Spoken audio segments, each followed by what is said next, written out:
சைவம் உலகளாவிய சைவம், மறக்காதீங்க.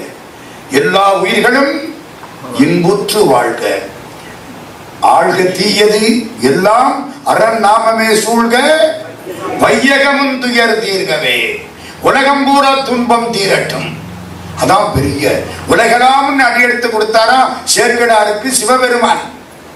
இது இந்த நூல் உலகத்துக்கு உரியது.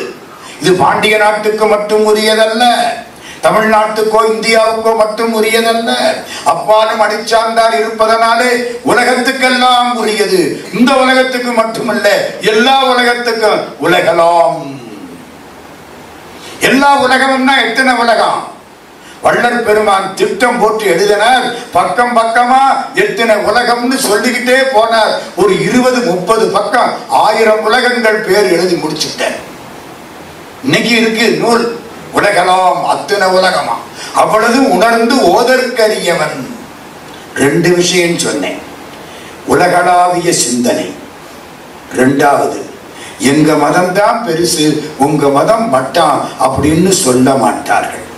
எல்லா உயிர்களும் இன்புற்று வாழ்க, யான் பெற்ற இன்பம் பெருகையும் வையகம். இதான் சுருக்கம். இப்போ 3 புராணம் எடுத்துக்க போறேன். 1 பெரிய புராணம், நிறைய பேசியாச்சு, அதனால அதுக்கு கொஞ்ச நேரம் தான் கொடுக்க போறேன்.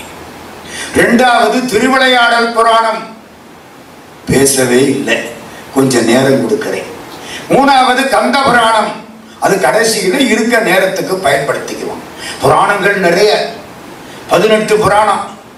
நான் அங்கே எல்லாம் போகல. சிவபுராணமே 10, அங்கே எல்லாம் போகல. நான் எடுத்துக்க போறது 3 புராணம். சிவபெருமானுடைய வலது கண்ணு பெரிய புராணம், இடது கண் திருவிளையாடல் புராணம், நெற்றிக்கண் கந்த புராணம். ஏன் தெரியுமா அப்படி சொன்னாங்க? பெரிய புராணம் பெரும்பகுதி சோழ நாடு, திருவாரூர் சோழ நாடு.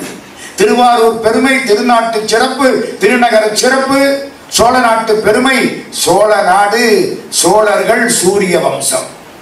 சிவபெருமானுடைய வலது கண் சூரியன், அதனால பெரிய புராணம் சூரிய வம்சம், சோழ நாடு வலது கண். இடது கண் சந்திரன், சந்திர வம்சம், மீனாட்சி சந்திர வம்சம்.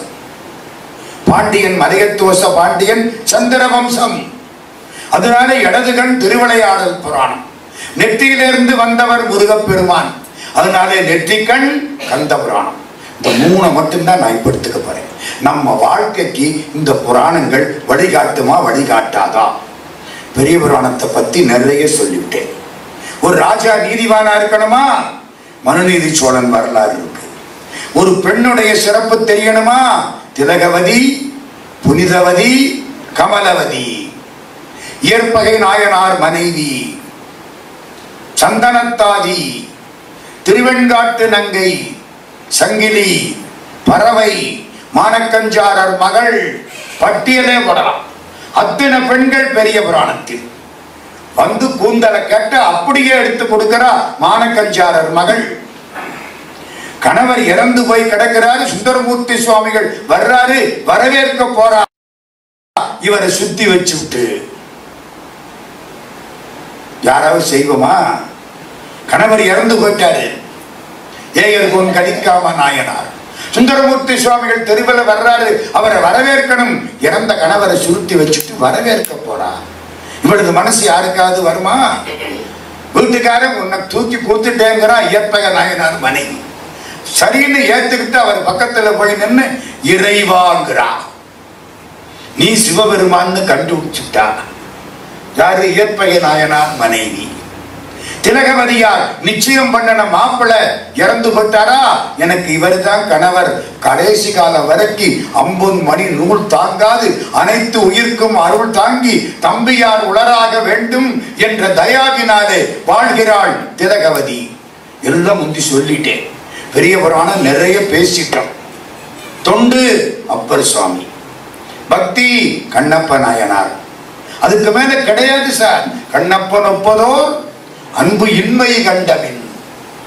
அந்த அளவுக்கு பெரிய புராணத்துல என்ன இல்ல எல்லாம் இருக்கு. ஒரு பிள்ளை எப்படி இருக்கணும்? எங்க அப்பா என்ன அடியார்களுக்காக ஒரு இலை எடுக்க சொன்னார். ஆகா, எங்க அப்பா எனக்கு நல்ல வேலை கொடுத்திருக்கார். நல்லதாய் தந்த ஏவ நான் இது செய்ய பெற்றேன். அப்பூதி அடிகளுடைய பிள்ளை. பிள்ளைன்னா அப்படி இருக்கணும். இதெல்லாம் அப்பப்ப சொல்லியாச்சு. பெரிய புராணம் நம்முடைய வாழ்க்கைக்கு எல்லா வழியிலும் வழிகாட்டுகிறது. தொண்டு தியாகம். அடே அப்பா, கண்ண தியாகம் பண்ணவர் கண்ணப்பர், பிள்ளைய தியாகம் பண்ணவர் சிறு தொண்டர், கூந்தல தியாகம் பண்ணவ மானக்கஞ்சாரர் மகள், கணவனை தியாகம் பண்ணவ ஏயர்கோன் கதிக்காம நாயனார் மனைவி, முழுக்க தியாகம். அத்தனை பேர் எல்லாம் பெரிய புராணத்திலே இருக்கு. பெரிய புராணம் படிச்சீங்கன்னா வேற எதுவும் வேண்டாம், அது மட்டும் போதும் நாம் நன்றாக வாழ்வதற்கு. இவ்வளவுதான் பெரிய புராணத்துக்கு நான் கொடுக்கிற நேரம். இப்போ வேகமா திருவிளையாடல் புராணத்துக்குள்ள போறேன். அது மதுரை மீனாட்சியின் பெருமை. மதுரைக்கு என்ன பெருமை? மீனாட்சி பராசக்தி அப்படியே தளர் பழம்பா நிற்கிறான். ஒண்ணு போய் கேட்டீங்கன்னா அள்ளி கொடுப்பான். இந்த மாதிரி ஒரு வரப்பிரசாதம் எங்கேயும் பார்க்க முடியாது. நீ ஆணா இருந்தாலும் சரி, பெண்ணா இருந்தாலும் சரி, வெள்ளக்காரனா இருந்தாலும் சரி, தமிழாளா இருந்தாலும் சரி, காலில் விழுந்து கும்பிட்டா வாரி வழங்கக்கூடியவள் மீனாட்சி. கயல் கண்ணி. பின்னால 10 மீன் வருமா குஞ்சு. இந்த தாய் மீன் முன்னால போகுமா, அப்படி இந்த கண்ணால லேசா கயர் கண்ணால பார்க்குமா, அந்த குஞ்சுக்கெல்லாம் வயிறு நிரம்பிடுமா. அதனாலதான் அவளுக்கு என்ன பேரு? கயல் கண்ணி. பீட்டர் ரோஸ்னு ஒரு வெள்ளக்காரன், பீட்டர் ரோஸ். அந்த காலத்திலே மதுரையிலே அவன் தான் கலெக்டர். அப்பவெல்லாம் கலெக்டருக்கு மரியாதை ரொம்ப இருந்த காலம். இப்ப மாதிரி தண்ணீர்ல காட்டுக்கெல்லாம் மாற்ற முடியாது. கலெக்டர் பீட்டர் ரோஸ் தினமும் மீனாட்சி கோயில சித்திர வீதியில சுத்துவான், குதிரையில சுத்துவான், காலில் செருப்பு போட்டுக்கிட்டு சுத்துவான். ஆனா வெளியில யாருக்கும் தெரியாது. இவன் பக்தன்னு வெளியில யாருக்கும் தெரியாது. ஆனா மனசுக்குள்ள மீனாட்சியை கும்பிடுவான்.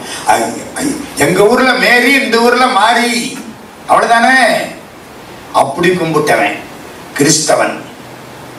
சர்ச்சுக்கும் போவான். ஒரு நாள் ராத்திரி வீட்டுல படுத்து தூங்குறான். திண்டுக்கல் ரோட்டில் கடைசியில அவனுடைய பங்களா அந்த காலத்திலே இருந்துச்சு. நான் சொல்ற கதையெல்லாம் கிட்டத்தட்ட 1900 ஒட்டிய ஒரு காலகட்டம்.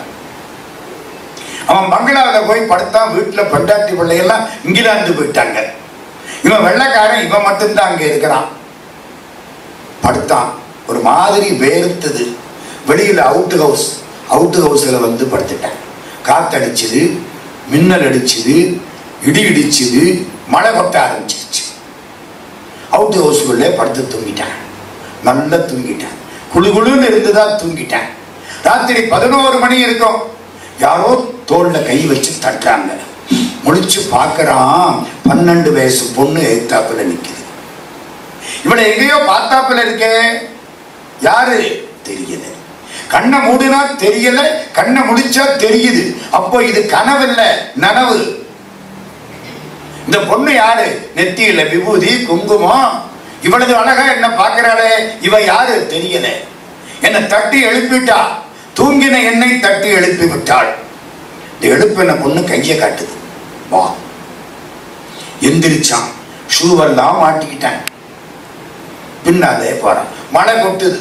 அந்த பொண்ணு முன்னால போகுது கம்பீரமா. காலில் செருப்பு இல்லை அதுக்கு.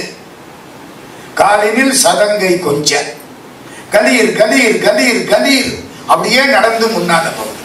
இவன் அதை பார்த்தபடி காந்த இரும்பை இழுத்த மாதிரி பின்னாலே போயிட்டான். வெளியில வந்தது, மழையில நனைஞ்சது, இவனும் நனைச்சான். வெளியில கேட்டு வரைக்கும் பொண்ணு போயிடுச்சு. இவனும் பின்னாலே வந்தான். கேட்டுக்கு போன உடனே ஒரு பார்வை திரும்பி பார்த்தது. இவன் பார்த்தான், மறைஞ்சிருச்சு. இவனுக்கு சப்த நாடியும் ஒடுங்கி போச்சு. அதே நேரத்தில் இவன் படுத்திருந்த அவுட் ஹவுஸ்ல இடி விழுந்துருச்சு. அவுட் ஹவுஸ் தரமட்டமா போச்சு. எப்படி இருக்கும் எனக்கு?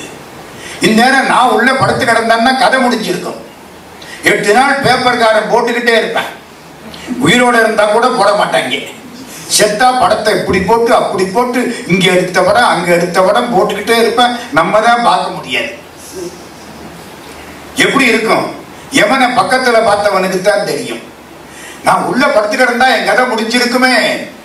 அம்மா தாயே மீனாட்சி, நீ என்னை காப்பாத்தி விட்ட. அம்மா, நீ என்னை கூட்டிக்கிட்டு வந்து காப்பாத்திட்டியே. நீ உன் கருணைக்கு என்ன இல்லை. ஓடி வந்தான், மீனாட்சி கோயிலுக்கு வந்தான், முன்னால நின்னா முட்டி மோதி அழுதான். அம்மா நான் கூட செருப்பெல்லாம் போட்டுத்தான் உன்னை சுத்தி வருவேன், குதிரை மேலதான் சுத்தி வருவேன், நீ காலில் ஒண்ணுமில்லாம வந்துட்டியே.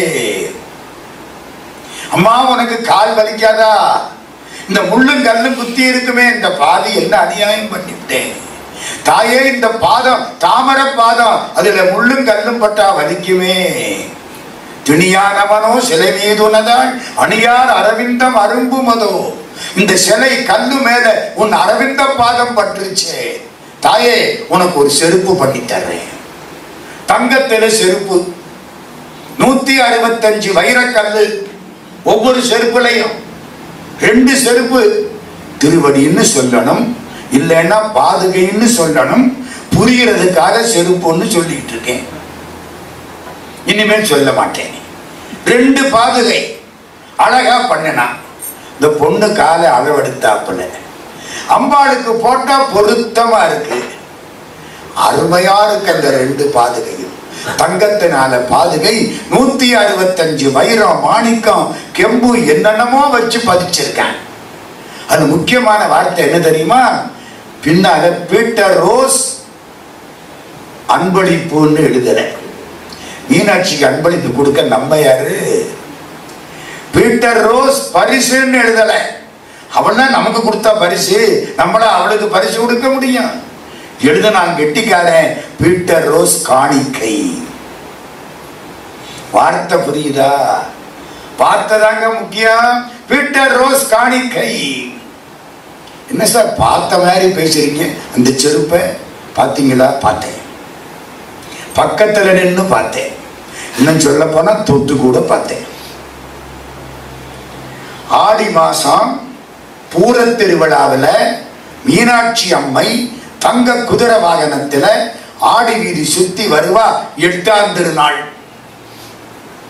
அம்பாளுக்கு மட்டும் ஆடி பூர திருவிழா, சாமிக்கு இல்ல. மீனாட்சி கோவிலுக்குள்ள முதல் வீதி ஆடி வீதி. அம்பாள் குதிரை வாகனத்துல பேரழகா வருவா.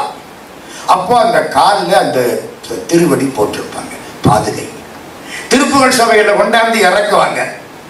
நாங்க திருப்புகழ் சபையில உட்கார்ந்து இருப்போம். குதிரை வாகனம் இப்படி, அம்பாள் இப்படி, நாங்கள்லாம் இப்படி. பார்க்க முடியுமா? முடியாதா? அழகா பார்க்கலாம், தொட்டு பார்க்கலாம். நம்மால் என்ன பண்ணிட்டேன் தெரியுமா? பீட்டர் ரோஸுக்கு ரோஸ் பாண்டியன்னு பேரை வச்சுட்டேன். அம்மா மீனாட்சி காட்சி கொடுத்தாள்னா அந்த ஆளு எப்படி பீட்டரா இருக்க முடியும்? ரோஸ் பாண்டியன். அவன் சாகிற போது என்ன தெரியுமா சொன்னா? என்ன சமாதி வைக்கிற போது மீனாட்சி கோயில பார்த்தபடி சமாதி வை. சர்ச்சில சமாதி, மீனாட்சி கோயில பார்த்தபடி சமாதி வை. சரி, மெய்காட்டும் பொட்டல், மேங்காட்டு பொட்டல்னு பேர். மெய்காட்டும் பொட்டல் திருவிளையாடல் புராணம். மெய்காட்டிட்டு வேண்டிரு கொண்டு தக்கான் ஒருவன் ஆகிய தன்மையும் திருவாசகம். மெய்காட்டும் பொட்டல். அந்த பொட்டலுக்கு பக்கத்துல சர்ச்சு, சர்ச்சில் அவனுக்கு சமாதி. அப்படியே மீனாட்சியை பார்த்தபடி பீட்டர் ரோஸ் பாண்டியன் இன்னைக்கும் சர்ச்சில் தூங்கிட்டு இருக்கான். மீனாட்சியினுடைய பெருமைக்கு ஒரே ஒரு எடுத்துக்காட்டு சொன்னேன். மதுரையை பொறுத்த மட்டும் அந்த பராசக்தி நிறைய திருவிளையாடல் செய்தாள். எம்பெருமான் பண்ண திருவிளையாடல் பூரா இவ பண்ணின காரியம். ஆமா, அவரு வெளியில வரமாட்டாரு எப்பவும். சிவபெருமானுடைய அருட்சக்தி தான் இவ்வளவு வேலையும் செய்யும். சிவபெருமான் அசைய மாட்டார். கைனடிக் எனர்ஜி, பொட்டன்ஷியல் எனர்ஜிங்கிற பாருங்க. இயங்கு சக்தி, நிலை சக்தி. நிலை சக்தி யாரு? சிவபெருமான். இயங்கு சக்தி யாரு? அம்பாள் பராசக்தி. எப்போ சிவபெருமான் வடிவம் எடுத்து வெளியில வந்துட்டாரோ அப்பவே அவர் தான் பராசக்தின்னு அர்த்தம். திருவிளையாடல் புராணம் அங்கே தொடங்கிற்று. பரஞ்சோதி முனிவர் எழுதினார், கடவுள் மாமுனிவர் எழுதினார், திருவாத ஊரர் புராணத்தை வேறு இன்னொருத்தர் எழுதினார். இது எல்லாமே கிட்டத்தட்ட ஒரு மாதிரி இருக்கும். ஒரு முக்கியமான செய்தி சொல்லட்டுமா? பரஞ்சோதி முனிவர் எழுதிய திருவிளையாடல் புராணம் சொக்கலிங்க பெருமான் நடத்திய 64 திருவிளையாடல்களை பட்டியல் போட்டது. அதுல ஒரு விஷயம் என்ன தெரியுமா? முதல்ல வாதவூரர் வரலாறு வருது. அதாவது ஒரு 50-60 திருவிளையாடலுக்கு அப்புறம். வாதவூரர்னா யாரு? மாணிக்கவாசக சுவாமி வாதவூரனுக்கு உபதேசித்த படலம், வாதவூரர் பெருமை. அப்புறம் பாண்டியன் சுரந்தீர்த்த படலம், திருஞான சம்பந்தர் வரலாறு வருது. அதனால ஒருத்தர் சொல்றார், காலத்தினாலே முற்பட்ட மாணிக்க வாசகரை முதலில் சொல்லி காலத்தினாலே பிற்பட்ட சம்பந்தரை பின்னால் சொன்னார்கள் என்கிறார். பரஞ்சோதி முனிவர் திருவிளையாடல்ல பாடுற பொழுது முதல்ல ஒரு 40-50 திருவிளையாடலுக்கு அப்புறம் மாணிக்க வாசகர் கதையை சொல்ற நரி பரியாக்கிய படலம். அப்புறம்தான் சம்பந்த சுவாமி மதுரைக்கு வந்தது, பாண்டியன் சுரம் தீர்த்தது, அதெல்லாம் பின்னால்தான் சொல்றார். அதனாலே காலத்தினால் முற்பட்டவர் மாணிக்க வாசகர் அப்படின்னு ஒரு கட்சி இருக்கு. இருக்கட்டும். மதுரை கோயிலுக்குள்ள போனா 16 சித்தர்கள் சமாதியாகி இருக்கிறார்கள். பௌர்ணமி அன்னைக்கு ராத்திரி 8 மணிக்கு அத்தனை சித்தர்களும் எழுவார்கள். அதனால பௌர்ணமி அன்னைக்கு ராத்திரி 8 மணிக்கு மீனாட்சி கோயிலுக்கு போனா அந்த சித்தர்கள் பார்வை நம்ம மேல படும். அந்த கோயிலுக்கு அவளது பெருமை. ஒவ்வொரு பௌர்ணமியும் உள்ள போகணும். அன்னைக்கு கூட்டமா தான் இருக்கும். முந்தி நாங்கெல்லாம் நிம்மதியா போனோம். இப்ப ஒரு நாளைக்கு 1,00,000 பேர் வர்றாங்க. கோயில் தாங்க மாட்டேங்குது, அவ்வளவு கூட்டம் போயிட்டு இருக்கு. எல்லாம் போக கும்பிட வரிசையில நிக்க ரொம்ப பாடா இருக்கு. ஆனா ஏத்தன்ஸ் ஆஃப் சவுத் இந்தியான்னு அதுக்கு பேரு. ஒரு பக்கம் அம்பாள், ஒரு பக்கம் சொக்கலிங்க பெருமான். இது ஒரு சந்நிதி, அது ஒரு சந்நிதி. சொக்கலிங்க பெருமான் சந்நிதியை ஒரு ஆள் வந்து பார்த்தா, ரொம்ப நாளைக்கு முன்னால வெளிநாட்டில இருந்து வந்தவர். இந்த கோயில்ல ஒரு பெரிய சித்தர் சமாதி இருக்காம்னா நாங்கெல்லாம் கூட்டிட்டு போய் காமிச்சோம். இது இல்லை, அதுவும் இல்லை, ஏதோ ஒரு கணக்கு போட்டுக்கிட்டு வந்துட்டாரு. நாங்க காட்டுற இடமெல்லாம் இல்லைங்கிறாரு. சித்தர் சமாதிங்கிறாரு. அங்க ஏகப்பட்ட சித்தர் சமாதி இருக்கு. என் கணக்கு சரியா இருந்தா 16 சித்தர்கள் சமாதி இருக்கு ஒரு கோயிலுக்குள்ள. மீனாட்சி அம்மன் சந்நிதியில முன்னால ஒரு கொடிமரம் இருக்கும். அந்த கொடிமரத்துக்கு கீழே ஒரு சித்தர் சமாதி. அந்த கொடிமரத்துக்கு பக்கத்துல நின்று வேண்டினால் வேண்டியது நடக்கும். மீனாட்சி அம்மன் கோயில், கொடிமரம், ஒரு சித்தர் சமாதி. சொக்கலிங்க பெருமான் சந்நிதி முன்னால வெளியில ஒரு முரட்டு நந்தி இருக்கும், அது ஒரு சித்தர் சமாதி. சொக்கலிங்க பெருமான் சந்நிதி ஒரு மூலையில காசி விஸ்வநாதர்னு இருப்பார், அது ஒரு சித்தர் சமாதி. சொக்கலிங்க பெருமானை சுத்தி வந்தா வெளியில நிறைய சிவலிங்கம் இருக்கும், அதெல்லாம் சித்தர்கள் சமாதி. இவ்வளவையும் கொண்டே காமிச்சு அந்த ஆளு இல்லைன்ட்டாரு. எங்களுக்கா ஒண்ணு, இதெல்லாம் விட பெரிய ஒரு சமாதி இருக்கு, ரொம்ப ஆற்றல் வாய்ந்தது. அந்த சமாதி தான் இந்த கோயிலுக்கு இவ்வளவு பெருமையை கொடுக்குது. கணக்கெல்லாம் போட்டு விட்டு கடைசியா சொன்னாரு, இங்க எங்கேயாவது 50 சிவலிங்கம் இருக்கான்னாரு. எங்களுக்கு புடி வட்டுருச்சு. 51 சிவலிங்கம் இருக்கு. சொக்கலிங்க பெருமான் சந்நிதிக்கு இடது பக்கம் 51 சிவலிங்கம் இருக்கு. அந்த 51 சிவலிங்கத்துக்கு மேல போர்டு என்ன தெரியுமா? அட்சரலிங்கம். அந்த காலத்திலே தமிழ் எழுத்து 51. இன்னைக்கு மேல இல்ல. தமிழ் எழுத்து மொத்தம் எத்தனை? அதுவே சந்தேகம். 247 சரிதானா? உயிரெழுத்து 12, மெய்யெழுத்து 18, உயிர்மெய் எழுத்து 216, கூட்டா 246, ஆயுதத்தை சேர்த்தா 247. அந்த காலத்துல 51 அகர முதலென உரைசை 51 அக்கரமும் திருப்புகள். 51 எழுத்து அந்த காலத்துல. அங்க அக்ஷரலிங்கம்னு போட்டிருக்க. அக்ஷரம்னா எழுத்துன்னு அர்த்தம். அக்கரங்களுள் அகரமாகிறேன் கீதை. அக்கரம் அக்ஷரம் எழுத்து. 51 சிவலிங்கம் இருக்கு. திருவாசகத்தில் எத்தனை தலைப்பு? 51 தலைப்பு. ராமலிங்க சாமி மறைஞ்ச போது அவருக்கு என்ன வயசு? 51 வயசு. அருணகிரிநாதர் பாடிய கந்தர் அனுபூதியில எத்தனை பாட்டு? 51 பாட்டு. என்னமோ இருக்கு இந்த 51க்குள்ள. நமசிவாயன்னா 5, நாதன்னா 1, 51. திருவாசகம் தொடக்கம் என்ன? நமசிவாய வாழ்க, நாதன் தாழ் வாழ்க. நமசிவாய பேரு, நாதன் அவர். நமசிவாய 5 எழுத்து மந்திரம், நாதன் அந்த ஆளு. அவ்வளவுதானே? அது வடிவம். நமசிவாய 5, நாதன் 1 சேர்த்து வச்சு 51. 51 தலைப்பு திருவாசகத்துல 51 எழுத்து அட்சர லிங்கம். கூட்டிட்டு போய் காமிச்சா இங்கதான் இருக்கணும்னு கணக்கு போட்டேன். போட்டு ஒரு படி ஏறினேன். ஏறி சொக்கலிங்க பெருமான் மூலவர்கிட்ட வந்துட்டேன். உள்ள யாரும் விட மாட்டாங்க. இங்கதான் இருக்குன்னு சொல்லிட்டு கையை காமிக்கிறேன். என்னமோ கணக்கு போட்டு 2 பேரை அனுப்பிச்சா அந்தணர்கள் உள்ள போய் பார்த்துட்டு சொன்னாங்க, இப்ப சொக்கலிங்க பெருமானுடைய மூலவர் சந்நிதி எங்க இருக்கோ அந்த இடத்துல கீழே ஒரு சித்தர் சமாதிங்கிறாங்க. இன்னைக்கு சொக்கலிங்க பெருமான் அங்கதான் உட்கார்ந்திருக்காரு. அந்த இடம் தான் மூலமூர்த்தி. முளைத்தானே மூவர்க்கும் முன்னே தோன்றி அப்பர் சுவாமிகள் வாக்கு. குற்றம் நீ குணங்கள் நீ கூடலால வாயிலாய், சுற்றம் நீ பிரானும் நீ தொடர்ந்து லங்கு ஜோதி நீ, கற்ற நூல் கருத்தும் நீ அறுத்தம் இன்பமென்றிவை முற்றும் நீ புகழ்ந்து முன்னுரைப்பதென்புகம்மனே. சம்பந்த சுவாமி எல்லாரும் பாடி இருக்காங்க. சுந்தரர் பாடினார், பாட்டு கிடைக்கல, தொலைஞ்சு போச்சு. சொக்கலிங்க பெருமான் சுந்தரர் பாட்டை தொலைச்சு விட்டார். நம்மள மாதிரிதான் அவரு அநியாயமா தொலைச்சு விட்டாரு. காணும் அந்த இடம் மூலமூர்த்தி.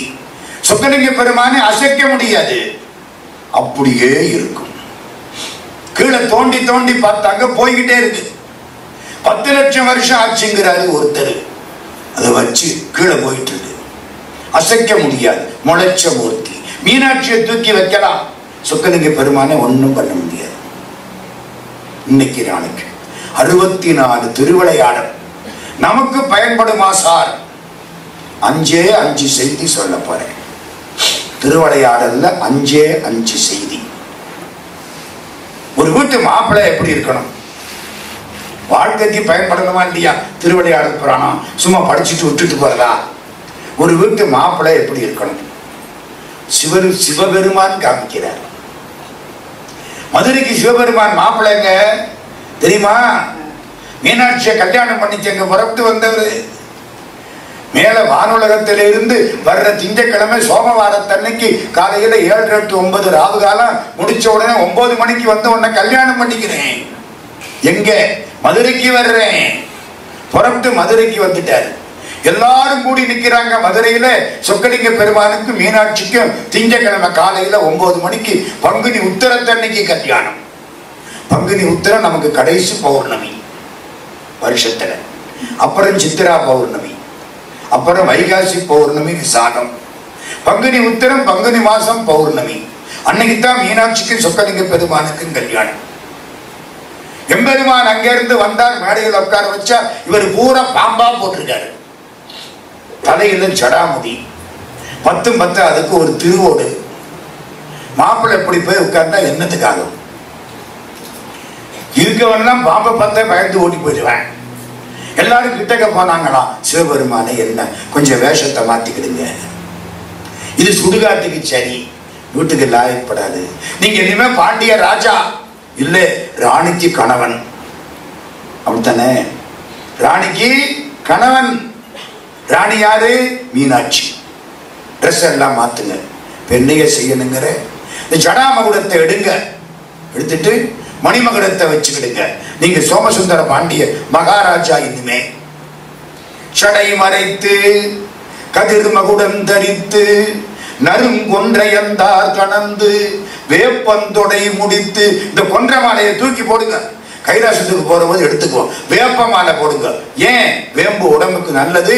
பாண்டியனுக்குரியது வேப்ப மாலை. நீங்க இனிமே பாண்டிய ராஜா. எப்ப மீனாட்சியை கல்யாணம் பண்ணிக்கிட்டீங்களோ நீங்க இனிமே பாண்டிய ராஜா. அவ பாண்டிய நாட்டு இளவரசி. வேப்ப மாலையை கழுத்துல போடுங்க. சிவபெருமான் டிரெஸ் அந்த பாட்டு பட்டிருக்காரு.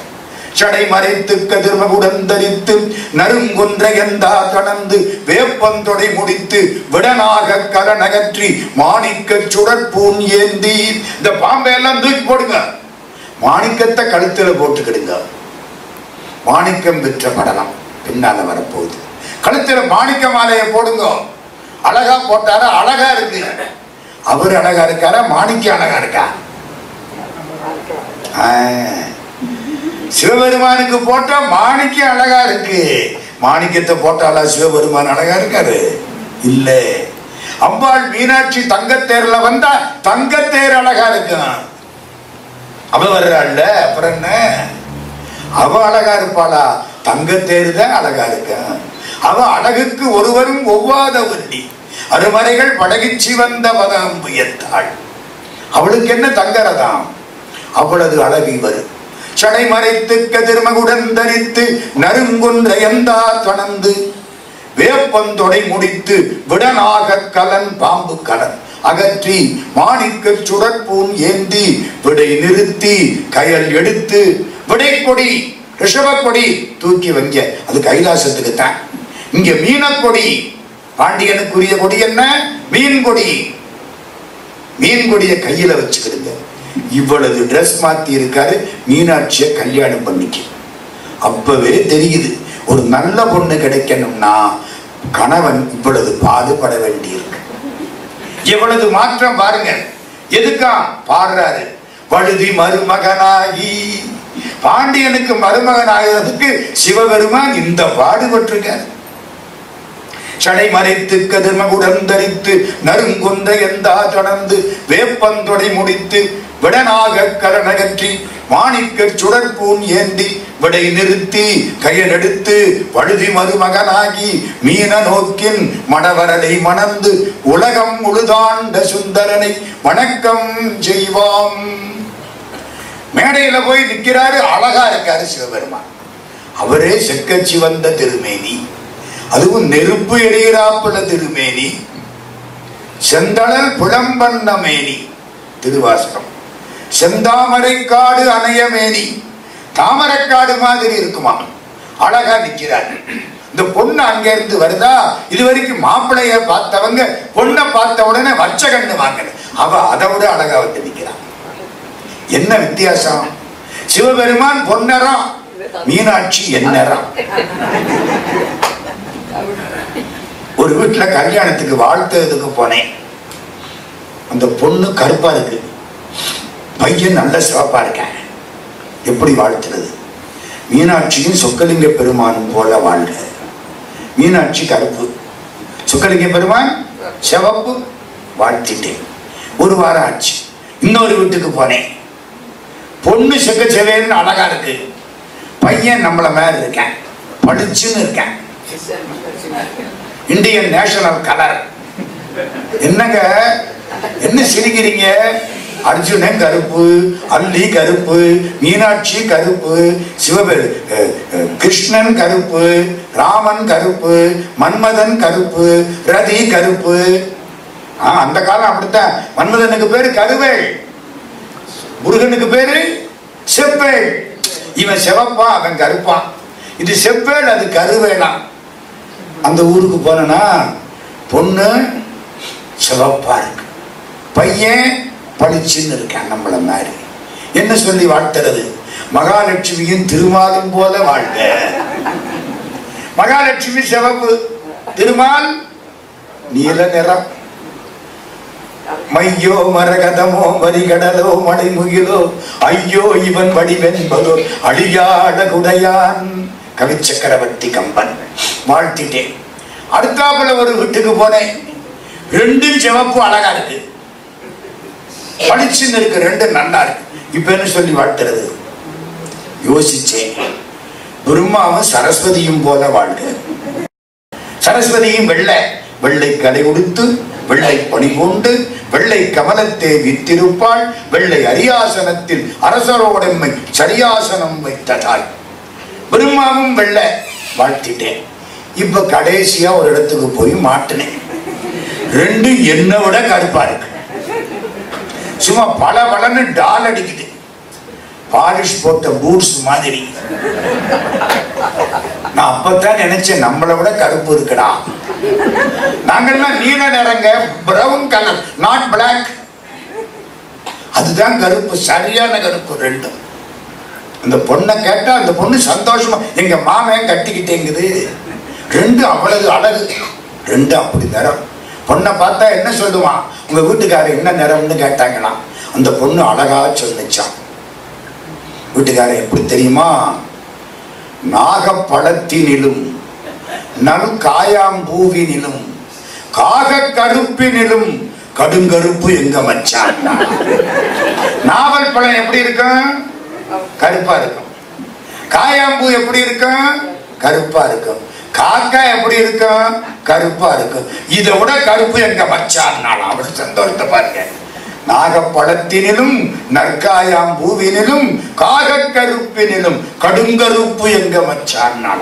இப்படி இருக்கு ரெண்டும். நான் என்ன சொல்லி வாழ்த்துறது? வழியா மாட்டிக்கிட்டேன். கடவுள் வழி கொடுத்தார். மன்மதனும் ரதியும் போல வாழ. மன்மதனும் கருப்பு, ரதியும் கருப்பு. நம்ம ஆளு புராணத்துல எவ்வளவு வசதி பண்ணி கொடுத்திருக்காங்க பார்த்தீங்களா? ஜோடி அப்படி சேர்த்து விட்டுருக்காங்க எல்லாத்துக்கும். இப்ப மீனாட்சி நீல நிறம், எம்பெருமான் சிவப்பு நிறம். ரெண்டும் பக்கத்துல பக்கத்துல உட்கார்ந்தா எல்லாருக்கும் பிறவி புண்ணியம் கிடைச்சுதான். பிள்ளையார் பிடிக்கல, பிள்ளையாரே வந்து உட்கார்ந்துட்டார். பிரம்மா பக்கத்துல வந்து உட்கார்ந்து இருக்கார். மீனாட்சியினுடைய தாயாருக்கு காஞ்சனமாலைன்னு பேர். இந்த பொண்ணை வளர்த்த புண்ணியவதி. இந்த பொண்ணு நெருப்புல வந்த பொண்ணுங்க, அக்னியில வந்த பொண்ணு மீனாட்சி. வயிற்றில இல்ல, அவளை வயிற்றில யாரு வச்சுக்க முடியும்? உலகத்தை எல்லாம் காப்பாற்றக்கூடிய பராசக்தியை வயிற்றில வச்சுக்க முடியுமா? அகிலாண்ட கோடி உலகின்ற பின்னையும் கண்ணியன மறைவேசும் ஆனந்த ரூபமயிலே. அவளை வயிற்றில வச்சுக்க முடியாது. அக்னியில வந்த பொண்ணு. கல்யாணம் முடிஞ்சது, தாலி கட்டியாச்சு. கட்டி முடிச்சா மாப்பிள்ளையும் பொண்ணு உட்கார்ந்து இருக்காங்க. எல்லாரும் சாப்பிட்டாச்சா? இவரு கேட்கிறாரு. எல்லாரும் சாப்பிட்டாச்சு. வீதி எல்லாம் சாப்பாடு. அன்னக்குழி மண்டபம்னு பேரு. மண்டபம் நிறைய சோறு போட்டு வச்சிருந்திருக்காங்க. இன்னைக்கு இருக்கு மண்டபம். அவ்வளவு சாப்பாடு, அத்தனை பேருக்கும் சாப்பாடு. நிறைய சாப்பிட்டாங்க. கல்யாணம் விடுனா நல்ல சாப்பாடு இருக்கணுமே. சாப்பிட்டாச்சு. எல்லாரும் சாப்பிட்டாச்சா? சாப்பிட்டாச்சு. தாங்க ரெண்டு பேரு அவங்க தான் சாப்பிடாம இருக்காங்க. யாரு கூப்பிடுங்க? ரெண்டு முனிவர்கள் வர்றாங்க. என்ன, ஏன் சாப்பிடல? பதஞ்சலி வியாக்கிரபாதர். பதஞ்சலியார் வியாக்கிரபாதர். வியாக்கிரபாதர்னா தெரியுமா? புலிக்கால் முனிவர். பதஞ்சலின்னா பாம்புக்கால் முனிவர். இந்த ரெண்டு பேரும் சாப்பிடல. ஏன் சாப்பிடல? இவ்வளவு சாப்பாடு கிடக்க இல்ல. சிதம்பரத்துல நடராஜாவுடைய தாண்டவத்தை பார்த்துட்டு தான் சாப்பிடுறது. இங்க அந்த தாண்டவத்தை நாங்க பார்க்கல, சாப்பிட. இவ்வளவுதானே? சிதம்பரம் தானே, தாண்டவம் தானே. இங்க பாருங்க, ஆடி காமிச்சிட்டார். அப்புறம் தான் அது வெள்ளி அம்பலம். வெள்ளி அம்பலம் எப்படி?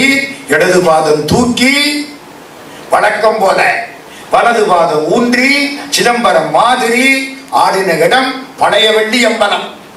பின்னாலே அந்த காலை மாத்தி வச்சாரு. முதல்ல யாரு மாதிரி? சிதம்பரம் மாதிரி இடது பாதம் தூக்கி வலது கால் ஊன்றி அப்படித்தான் ஆடினாரு ஆரம்பத்துல. பின்னால ராஜசேகர பாண்டியன் ஒருத்தன். அவன் எல்லா கலையும் கத்துக்கிட்டான், நடன கலை கத்துக்கல. ஏன்னா நடராஜ ஆடுறாரு, நம்மளும் போட்டி போட்டு ஆடப்படாது. வெளிநாட்டுல இருந்து வந்த ஒருத்தன், வெளிநாடுன்னா சோழ நாடா. அந்த காலத்துல சோழ நாட்டுல இருந்து வந்தவன். இந்தியா 56 நாடா, 56 தேசம். சோழ நாட்டுக்காரன் எங்க ராஜாவுக்கு 64 கதையும் தெரியும். உனக்கு 63 தானே தெரியும், நடனம் தெரியாது இல்ல. அப்படியாவது கோபம் வந்துருச்சு. நடன கலையும் கத்துக்கிட்டாராம். கால் வலிக்க ஆரம்பிச்சு. நடராஜா, எனக்கு நடனக்கலை கத்துக்கிட்டேன், கால் வலிக்குது. நீ இத்தனை காலமா ஆடுறியே, ஐயோ உனக்கு கால் வலிக்காதா? அதுதான் மனசு. நம்மளும் தான் நடராஜாவை பார்க்கறான். ஒரு நாளைக்காவது கேட்டிருப்போமா கால் வலிக்குமான்னு? கேட்டா ஊர்க்காரன் நம்மளை பார்த்துச்சிருப்பேன். பாத்தீங்களா? குழந்தை மாதிரி. பெருமானே உனக்கு கால் வலிக்காத? ஐயோ காலை மாத்தி ஆடு. நடனத்தை நிறுத்தக்கூடாது, காலை மாத்து. மாத்தல உடைவாளை உருகி வெட்டிக்கிறேன். உடனே காலை மாற்றி ஆடினார். இடது பாதத்தை ஊன்றி வலது பாதத்தை தூக்கி ஆடினார். ஏன்? மீனாட்சிக்கு பெருமை இடது கால். மீனாட்சி இடது பக்கம். மதுரை ஊன்றின காலுக்கு பலமா, தூக்கின காலுக்கு பலமா? எதுங்க உடம்ப தாங்குது? ஊன்றின கால் தானே தாங்குது. ஒழுங்கா ஒத்த காலை ஊனிக்கிட்டா இன்னொத்த காலை வச்சு உலகத்தையே சுத்தி விடலாம். இந்த காலை ஒழுங்கா ஊனிக்கணும். ஊன்றிய கால் இடது கால். எங்க? கால் மாறி ஆடிய படலம். மீனாட்சி அவளுக்கு தானே அங்க பவர். அதனால அந்த காலை ஊனிட்டார். இடது காலை ஊன்றி வலது பாதம் தூக்கி பின்னாலே ஆடிய ஆட்டம். அம்பாளுக்கு பெருமை கொடுத்து, கல்யாணத்தில் பெண்ணுக்கு பெருமை கொடுத்து ஆடிய ஆட்டம். இப்பவும் கல்யாணத்துல போய் முடிச்சதுக்கு அப்புறம் ஒரு 10 மாசம் கழிச்சு அந்த பயலை கூப்பிட்டு, உங்க வீடு எப்படிரா, மதுரையா சிதம்பரமா? தெரியுது இல்ல? மதுரைன்னா அம்பாளுக்கு தான் முதல் மரியாதை, வீட்டுக்காரி தான் ஆளினால், இவன் பின்னாலே இவன் போக வேண்டியதான். சிதம்பரம்னா அவருக்கு தான் மரியாதை, சிவகாமி பின்னாலே போக வேண்டியதான். சில பையன் என்ன சொல்லுவேன், சிதம்பரம்னு பொய் சொல்லுவேன். சில பையன் மதுரைன்னு உண்மையை சொல்லிவிடுவேன். கெட்டிக்கார என்ன தெரியுமா சொல்லுவேன், எங்க வீடு மதுரையும் இல்லை சிதம்பரமும் இல்லை, திருச்செங்கோடு. என்னடா திருச்செங்கோடு? அர்த்தநாரீஸ்வரர், அவ பாதி நாம் பாதி. இந்த வீட்டு விஷயம் பூரா அவ பார்த்துக்குவா, வெளி விஷயம் பூரா நாம் பார்த்துக்குவேன். அதான் குடும்பம், நல்லா இருக்கும். புரியுதா? இருங்க, மீனாட்சிக்கு சொக்கலிங்க பெருமானுக்கு கல்யாணம் ஆச்சு. இந்த ஆடுற நடனம் ஆடினார். 2 முனிவர்களும் பார்த்துட்டு சாப்பிட்டாங்க. பார்த்தா மாப்பிள்ளை வேலை பார்க்க போறாங்க. சிவபெருமானும் அம்பாளும் உட்கார்ந்து இருக்காங்க. அம்பாளுடைய தாயாருக்கு என்ன பேரு சொன்னேன்? காஞ்சனமானை. அங்கிருந்து வெட்கப்பட்டுக்கிட்டு வாரா. மாப்பிள்ளையை கண்டா மாமியார் அந்த காலத்துல வெட்கப்படுறது. இப்ப மாமியாரை கண்டாத்தான் மாப்பிள்ளை வெட்கப்படுறாரு. தலையிடம் மாறி போச்சு. கால் மாறி ஆடிய படம் இப்ப நடந்துருச்சு. அப்படியே அந்த அம்மா வெட்கப்பட இந்த சேலையை அப்படி இழுத்து போர்த்திக்கிட்டு வந்து நிக்கிறா. மீனாட்சிட்ட வந்து நிக்கிறா. என்னம்மா? இல்ல ஒண்ணும் இல்ல, நான் ஒண்ணு சொல்லணும்னு நினைக்கிறேன், சொல்லவா வேண்டாமா? சும்மா சொல்லுமா? இல்ல, நிறைய சாதம் சமைச்சோம், கண்டவாதுல சமைச்சோம், உங்க வீட்டுக்காரரோட வந்த பூதங்கள்லாம் சாப்பிட்டு இன்னும் நிறைய மிச்சம் கிடக்கு. அன்னக்குழி மண்டபத்துல பாதி சோறு அப்படியே இருக்கு. எங்க பார்த்தாலும் காய்கறியா கிடக்கு. சாம்பார் அண்டாவா கிடக்கு. மோரு 10 அண்டாவில இருக்கு. பாயாசம் 20 அண்டாவில இருக்கு. நீங்க சாப்பிடல சரியா, இவ்வளவு சோறு மிச்சம் கிடக்கு. நான் என்ன பண்ணட்டும்? இன்னும் யாராவது ஆள் இருந்தா அவரை அனுப்ப சொல்லு. எவரை? சிவபெருமானே. மீனாட்சி மெதுவாக திரும்புறா. நம்மால புரிஞ்சுக்குவார்ல, சரின்ட்டாரு. உலகத்துக்கு வழிகாட்டுறவர் நம்ம சிவபெருமான். சரின்ட்டாரு, முடிஞ்சு வச்சு. கிட்டக்க குட்டைய ஒரு பூதம் வயிறு முன்னால நிக்குது. அவனுக்கு குண்டோதரன்னு பேரு. இவ்வளவு உயரத்துக்கு ஒரு பூதம், இவ்வளவுதான் உயரம் பையன். ஒரு பார்வை பார்த்தாரு, வயிற்றுல வடவாமுகாக்கின்னு சேர்ந்துருச்சு. பசிக்குது பசிக்குது பசிக்குதுன்னா போ அம்மா, இவனை கூட்டிட்டு போ சொல்லு. மாமியார்கிட்ட பேசுறது இல்லை, பொண்டாட்டிகிட்ட பேசுறாரு. எல்லாம் அந்த காலத்து பழக்கம். இப்ப ஹாய் ஹவ்வாரியும் நம்ம காலம் ஆகி போச்சு. அந்த காலம் பேசுறது இல்லை. சொன்ன உடனே அவ கண்ணை காமிக்க, அது தாயாரை கூட்டிக்கிட்டு போக இந்த பூதம் பின்னாலே போகுது. இன்னும் இப்படிதானா, இன்னும் ஒரு 4-5 பேரை அனுப்ப சொல்லு. அவ இவரு இதுக்கு சோறு போட்டுட்டு அப்புறம் பார்ப்பான். இந்த பூதம் புறப்பட்டு போயிடுச்சு. போனா அன்னக்குழி மண்டபத்தை கொண்டே விட்டாரு. பசிக்குது பசிக்குது பசிக்குது, அள்ளி அள்ளி அள்ளி அள்ளி அப்படியே வாயில போடுது. இருந்த சாப்பாடு, சாம்பார், ரசம், மோர் குழம்பு, அவியல், அந்த பட்டு, அந்த அது இது அவ்வளவும் போச்சு. எல்லாம் காலி, எல்லா பாத்திரமும் தீர்ந்து போச்சு. இன்னும் பசிக்குது பசிக்குது பசிக்குது. அங்க அரிசி வச்சிருந்த அரிசியை சாப்பிடு, இங்க பருப்பு வச்சிருந்த பருப்பை சாப்பிடு, உளுந்த சாப்பிடு, இஞ்சியை சாப்பிடு, சமைக்காத காய்கறிகளை பூரா சாப்பிடு, எல்லாம் சுத்தம். பசிக்குதுன்னாராம். சமைச்ச ஐயர் ஓடி போயிட்டாராம். நம்மளையும் சாப்பிட்டா என்னடா பண்றது? இதெல்லாம் வாரியார் சாமி சொல்லுவார். காய்கறிகளுக்கு பூரா லிஸ்ட் போடுவார். நமக்கு அதெல்லாம் தெரியல. பூதம் அவ்வளதையும் சாப்பிட்டுருச்சுங்க. சாப்பிட்டா சுத்தம். இங்க வந்தது இல்ல, அடுத்த பூதத்தை அனுப்பவான்னாராம். இல்ல இல்ல போதும் போதும் போதும், எல்லாத்தையும் சாப்பிட்டுருச்சு. இனிமே விட்டா மதுரையில ஆட்களை சாப்பிட்டுரும். தண்ணி தண்ணி தண்ணி தவிக்குது தவிக்குது தவிக்குது. சாப்பிட்ட சாப்பாட்டுக்கு தண்ணி ஊத்தணும். இதுக்கு தண்ணி ஊத்துறதுக்கு மதுரையில என்ன செய்யறது? அம்மா கையவை, கயல் கண்ணி கையவை, கைவை கைவை, வைகை வைகை. தண்ணி பெருக்கெடுத்து ஓடிச்சான். ஒரு காலத்துல வைகையில அப்படி தண்ணி ஓடி இருக்கு. வைகை என்னும் பொய்யார் குலக்கொடி. சிலப்பதிகாரம் பரிபாடல்ல வைகைக்கு 10 பாட்டுக்கு மேல இருக்கு. வைகைக்கரை அவ்வளவு சிறப்பு. வைகையில தண்ணி பொங்கி வர இந்த பூதம் எல்லாத்தையும் குடிச்சு வச்சான். மாப்பிள்ளைன்னா எப்படி இருக்கணும்? அப்படி இருக்கணும். இங்க முக்கியமான இடத்துக்கு போறேன். எல்லாம் முடிஞ்சது, சாப்பிட்டாச்சு. அந்த அம்மா மாமியார் திரும்ப மீனாட்சி கிட்ட வந்துட்டா. என்ன இல்ல, நான் உன் கல்யாணத்துக்கு அப்புறம் 7 கடல்லையும் குடிக்கணும்னு நினைச்சேன். 7 கடல்ல போய் தீர்த்தம் ஆடணும். உனக்கு கல்யாணம் ஆயிடுச்சு, நீ ராஜ்யத்தை பார்த்துக்கோ, நீ மகாராணி, அவர் மகாராஜா, பார்த்துங்க. நான் போய் 7 கடல்லையும் தீர்த்தம் ஆடிட்டு வர்றேன். கணவன் கிடையாது, நான் எல்லா கடல்லையும் போய் தீர்த்தம் ஆடினா போற வழிக்கு புண்ணியம். மாமியார் சொல்ல மாப்பிள்ளை கேட்டார்.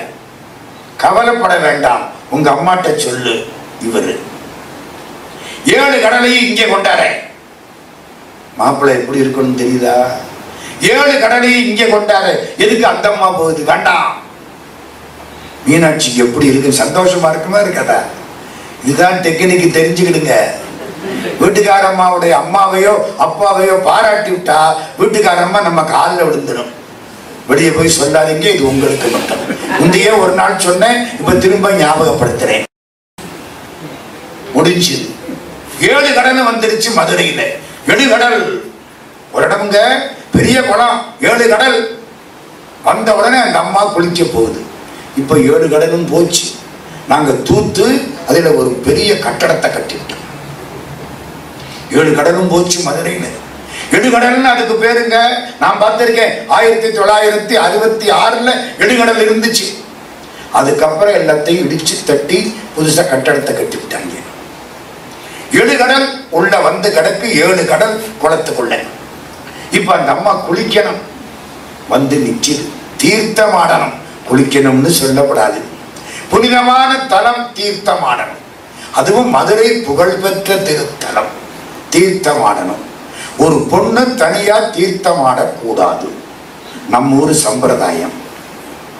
கல்யாணம் ஆகலைன்னா அப்பா கையை பிடிச்சுக்கிட்டு தீர்த்தமாடணும். கல்யாணம் ஆகிட்டா புருஷன் கையை பிடிச்சுக்கிட்டு தீர்த்தமாடணும். புருஷன் இறந்து போயிட்டா பையன் கையை பிடிச்சுக்கிட்டு தீர்த்தமாடணும். பையன் இல்லைன்னா பசுமாட்டு வாழை பிடிச்சுக்கிட்டு தீர்த்தமாடணும். அந்த சாஸ்திரம் அந்த ஊர்ல அப்படி. என்ன பாதுகாப்புக்கோ என்னமோ தெரியல, இந்த அம்மா விழுந்துடப்படாதுன்னு எனக்கு தெரியல. அப்படித்தான் பழைய காலம். இப்ப இந்த அம்மா என்ன பண்ணா? புருஷன் இல்லை. மலையத்துவச பாண்டிய மகாராஜா ரொம்ப நாளைக்கு முன்னாலேயே சிவபெருமான் திருவடி அடைஞ்சிட்டார். அப்புறம்தான் இந்த பொண்ணை ராணியாக்கி இவ எல்லாரையும் ஜெயிச்சு வெற்றி கண்டு இப்ப கல்யாணம் பண்ணிட்டா. மகாராஜா இல்ல, புள்ள இல்ல, மீனாட்சி தான் புள்ள, பையன் பொண்ணு எல்லாம் இவதான். அப்ப அந்த அம்மா என்ன செய்வா? பசுமாட்டை கொண்டாங்க, வாழை பிடிச்சுக்கிறேன், வேற வழி இல்லை, வாழை பிடிச்சுக்கிட்டு தீர்த்தம் ஆடுறேன். சிவபெருமான் நிமிர்ந்தார். கவலைப்படாதீங்க, நான் மாமாவை வர சொல்றேன். யாரு மாமா? மலையத்துவச பாண்டியன். தேவேந்திரா கூட்டிட்டு வா. அங்க இருந்து அவன் கையை கட்டிக்கிட்டு கொண்டாந்து மலையத்துவச பாண்டியனை முன்னால விட்டு விட்டான். ஆவி உலகத்தில் இருந்திருக்காரு அது வரைக்கும். சிவபெருமான் நினைச்சா என்னங்க, எவ்வுயிருக்கும் முன்னவனே முன்னின்றால் முடியாதது ஒன்று உண்டோ? அப்படியே வந்து கம்பீரமா நிற்கிறார். மாப்பிள்ளைய மாமனார் கும்பிடுறதா, மாமனார மாப்பிள்ளை கும்பிடுறதா? இப்போ மாப்பிள்ளை காலில் மாமனார் விழுந்துட்டார். அன்னைக்கு விழுந்தது இன்னைக்கு வரைக்கும் எந்திரிக்கிற. மாப்பிள்ளை யாரு? சிவபெருமான். மாமனார் யாரு? மலையத்துவச பாண்டியன். இவர் தடுத்து நிறுத்தி 2 பேரையும் தீர்த்தமாட சொல்றார். 2 பேரும் சேலையவும் வேஷ்டியவும் முடிஞ்சுக்கிட்டு 3 முங்கு போட்டு தீர்த்தமாடுறாங்க. அதுதான் முறை. காசிக்கு போனா கங்கையில அப்படித்தான் குளிக்கணும். முடிச்சுது. தீர்த்தமாடி முன்னால வந்தாங்க. சிவபெருமான் பார்த்தால் 2 பேரையும் மோட்சத்துக்கு அனுப்பிச்சிட்டார். தீர்த்தமாடியாச்சு, எல்லா வேலையும் முடிஞ்சு போச்சு. இதெல்லாம் எப்போ? மீனாட்சி கல்யாணம். ஒரு மாப்பிள்ளைன்னா அப்படி இருக்கணும். சரி, அடுத்து ஒரு வரலாறு சொல்லியிருக்கேன். 5 வரலாறு சொல்றேன்னு ஆரம்பிச்சேன். 2வது வரலாறு. மகாராஜா பாண்டியன் சிவபெருமான் காலில் விழுவான்.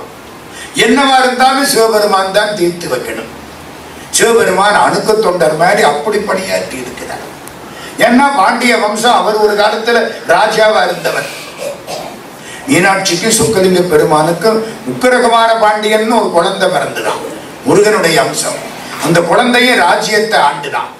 மதுரையில அந்த காலத்துல 6 மாசம் மீனாட்சிக்கு ஆட்சி, 6 மாசம் சொக்கலிங்க பெருமானுக்கு ஆட்சி. தெரியுமா? மாசி மாதம் திருவிழா நடக்கும். மாசி திருவிழாவில் மீனாட்சிக்கு பட்டம் கட்டுவாங்க. மாசி, பங்குனி, சித்திரை, வைகாசி, ஆனி, ஆடி 6 மாசம் மீனாட்சி மகாராணி. ஆவணி திருவிழாவில் சொக்கலிங்க பெருமானுக்கு பட்டம் கட்டுவாங்க. ஆவணியிலிருந்து இவர் ராஜா. ஆவணி, புரட்டாசி, ஐப்பசி, கார்த்திகை, மார்கழி, தை, ஆளுக்கு 6 மாசம். சரியா போச்சா? மாசியிலிருந்து ஆடி முடிய அவர், ஆவணியில இருந்து இவர். இப்படித்தான் இருந்துச்சு.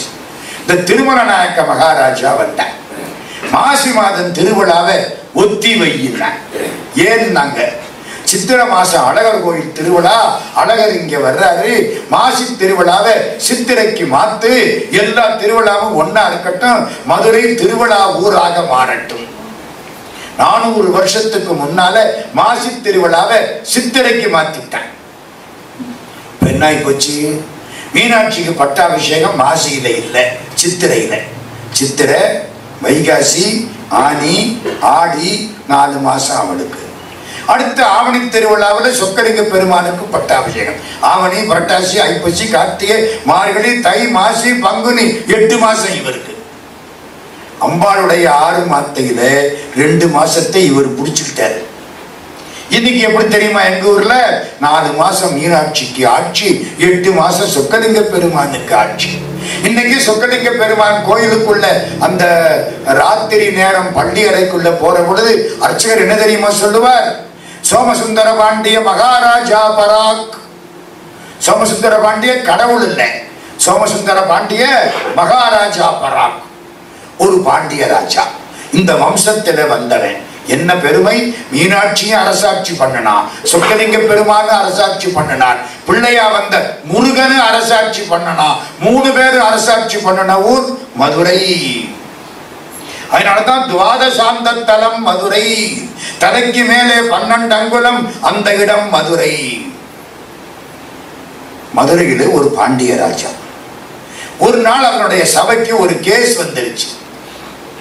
என்ன கேஸ்? ஒரு பிராமணர் பெண்டாட்டிய கையில தூக்கிட்டு வரார். கர்ப்பிணி பொண்ணும், அம்பு பாஞ்சி செத்து கிடக்கிறான். பணத்தை தூக்கிட்டு வந்து ராஜாட்ட போட்டுட்டார். ராஜா என்னன்னு கேட்கிறார். நான் வெளியூர்ல இருந்து மதுரைக்கு வந்தேன், இது என் பெண்டாட்டி, கர்ப்பிணி பொண்ணு, 9 மாசம், 2 பேருமா நடந்து வந்தோம். இந்த மதுரைக்கு முன்னாலே மேலூர்னு ஒரு ஊர் இருக்கு, அந்த மேலூருக்கு வந்தோம். அவளை ஒரு மரத்தடியில உட்கார வச்சிருந்தேன். நான் போய் தண்ணி கொண்டுகிட்டு வாரேன்ட்டு போனேன். தண்ணி கொண்டுகிட்டு வந்து பார்க்கிறேன், அம்பு பாஞ்சி செத்து கிடக்கிறான். யாரோ அம்பு விட்டு விட்டான், தெரியல, என் பொண்டாட்டி செத்து போயிட்டா. பிராமணன். யாரு மேலேயாவது சந்தேகம் இருக்கா? சுத்தி சுத்தி பார்த்தேன், பின்னால ஒரு வேடன் நின்னா, அவன் மேலதான் சந்தேகம். அவனையும் புடிச்சுக்கிட்டு வந்திருக்கேன், வெளியே நிக்கிறான். கூப்பிடு வேடனே. வந்தாச்சு. நீ தான் அம்பு போட்டியா? சாமி சத்தியமா நான் போடல.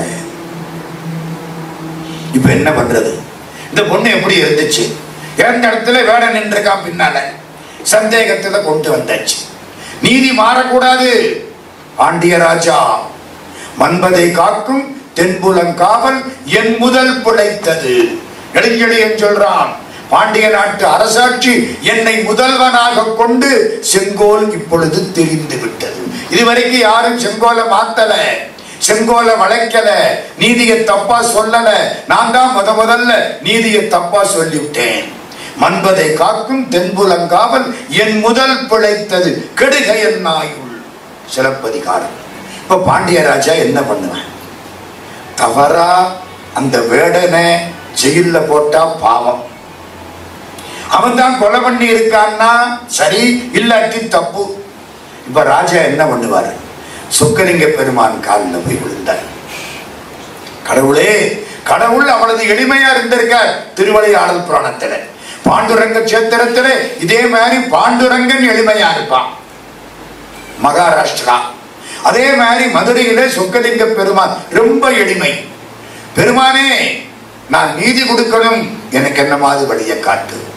அசரீடு வாக்கு சொல்லிட்டு மதுரையில ஆவணி மூல வீதியில ஒரு வணிக செட்டியார் வீடு, நாளைக்கு ராத்திரி ஒரு கல்யாணம் நிச்சயம் பண்ணுவாங்க, அங்க போய் பாரு. என்னடா ஒண்ணும் புரியல. மறுநாள் ராத்திரி ராஜா மாறு வேஷம் போட்டு அந்த ஆவணி மூல வீதியில ஒரு வீட்டுல கல்யாணம். வளையல்கார செட்டியார்கள் கல்யாண வீட்டுல ராஜா மாறு வேஷம் போட்டுக்கிட்டு ஒரு ஓரத்துல உட்கார்ந்துருக்க. மாப்பிள்ளை பொண்ணு எல்லாரும் இருக்கிறாங்க. திடீர்னு மேல 2 பேர் பேசுறாங்க. அது ராஜாவுக்கு கேட்குது. யாரு பேசுறா? யமதூதர்கள் 2 பேர் பேசுறாங்க. என்ன பேசுறாங்க? ராஜா காதுல மட்டும் விடுது. என்ன பேசுறான்னு தெரியுமா? இந்த கல்யாண மாப்பிள்ளை உட்கார்ந்து இருக்கானே, இவன் இன்னைக்கு ராத்திரி சாகணும்ல, அதுக்கு தானே நம்ம வந்திருக்கான். இவன் எப்படிடா சாக வைக்கிறது? ஒரு காரணம் வேணும்ல, இவன் எப்படி சாக வைக்கிறது? இன்னொருத்தன் சொல்றான், இது என்ன பெரிய காரியம், அந்த பார்ப்பனி பண்ண சாக வச்ச மாதிரி இவனையும் சாக வச்சிட வேண்டியதான். ராஜா காதை தீட்டிக்கிட்டார். எப்படி அந்த பிராமண பொண்ணு இறந்து போயிட்டான்? எப்படி இறந்த தெரியுமா? மேலூருக்கு வந்து பெண்டாட்டிய சாய வச்சு விட்டு இவன் போனான். அவன் வயிற்றுல பிள்ளையா அந்த ஆலமரத்துல அப்படியே சாஞ்சிருந்தான். அந்த ஆலமரம் இன்னும் மேலூர்ல இருக்கு, முரட்டு மரம். சாஞ்சிருந்தான். எவனோ எந்த காலத்திலேயோ ஒரு அம்பு விட்டு அந்த அம்பு மேல அந்த மரத்தில ஆலமரத்தில உச்சியில இருந்துச்சு. காத்து வேகமா அடிச்சுது. அடிச்ச வேகத்துல அந்த அம்பு கூர்மையா கீழே இறங்கி இவ வயிற்றுல குத்தி இறந்து விட்டான். யாரும் காரணம் இல்லை. இப்ப ராஜா காதை தீட்டிக்கிட்டேன். எப்படி என்னடா என்னமோ சொல்ல பாருங்க. அன்னைக்கு மேல இருந்த அம்பு அவன் மேல விழுந்த பொழுது அவனை கொலை பண்ணணும்ல, அது மாதிரி இப்பவும் ஒண்ணு செய்வோம். என்ன செய்யலாம்? இந்த பசுமாடு கட்டி கிடக்கு, அவுத்து விட்டுடுவோம், வேகமா ஓடி வரும், கொம்புல நான் உட்கார்ந்துக்கிறேன், அவனை முட்டிடும், செத்து போயிடுவான், கதையை முடிச்சுக்கிட்டு போயிடுவான். ராஜா அப்படி பார்க்கிறான். 1/2 மணி நேரம் ஆச்சு, அதே மாதிரி நடந்துருச்சு. இப்போ புரிஞ்சு போச்சு, நிச்சயமாக இந்த இறப்புக்கு வேடன் காரணம் அல்ல, இது விதி. இறக்கணும்னு இருந்தா விதி வந்தா வேற வழியே கிடையாது. வசிஷ்டர்கிட்ட ஒரு பையன் இருந்தானா, சிஷ்ய பிள்ளை, நல்ல பையன். அவன் சாகக்கூடாதுன்னு நினைச்சாரா வசிஷ்டர். எப்படியும் இவன் சாகக்கூடாது, என்ன செய்யலாம்? நம்ம எல்லாருக்கும் சீட்டு இருக்கான், அந்த சீட்டை எடுத்து கிழிச்சு விட்டா இவன் சாக மாட்டான். வசிஷ்டர் ராமனுடைய குருநாதர். சீட்டு எங்க இருக்கு? இந்த பையன் சீட்டு நேர சிவபெருமான்கிட்ட போனார். பெருமானே, நம்ம கோவிந்தசாமி சீட்டு யார்கிட்ட இருக்கு? நம்மகிட்ட இந்த விவகாரமே கிடையாதுப்பா, நீ பெருமாட்ட போய் கேளு, அவர் தான் இந்த சீட்டெல்லாம் என்ட்ரி போடுறவர்.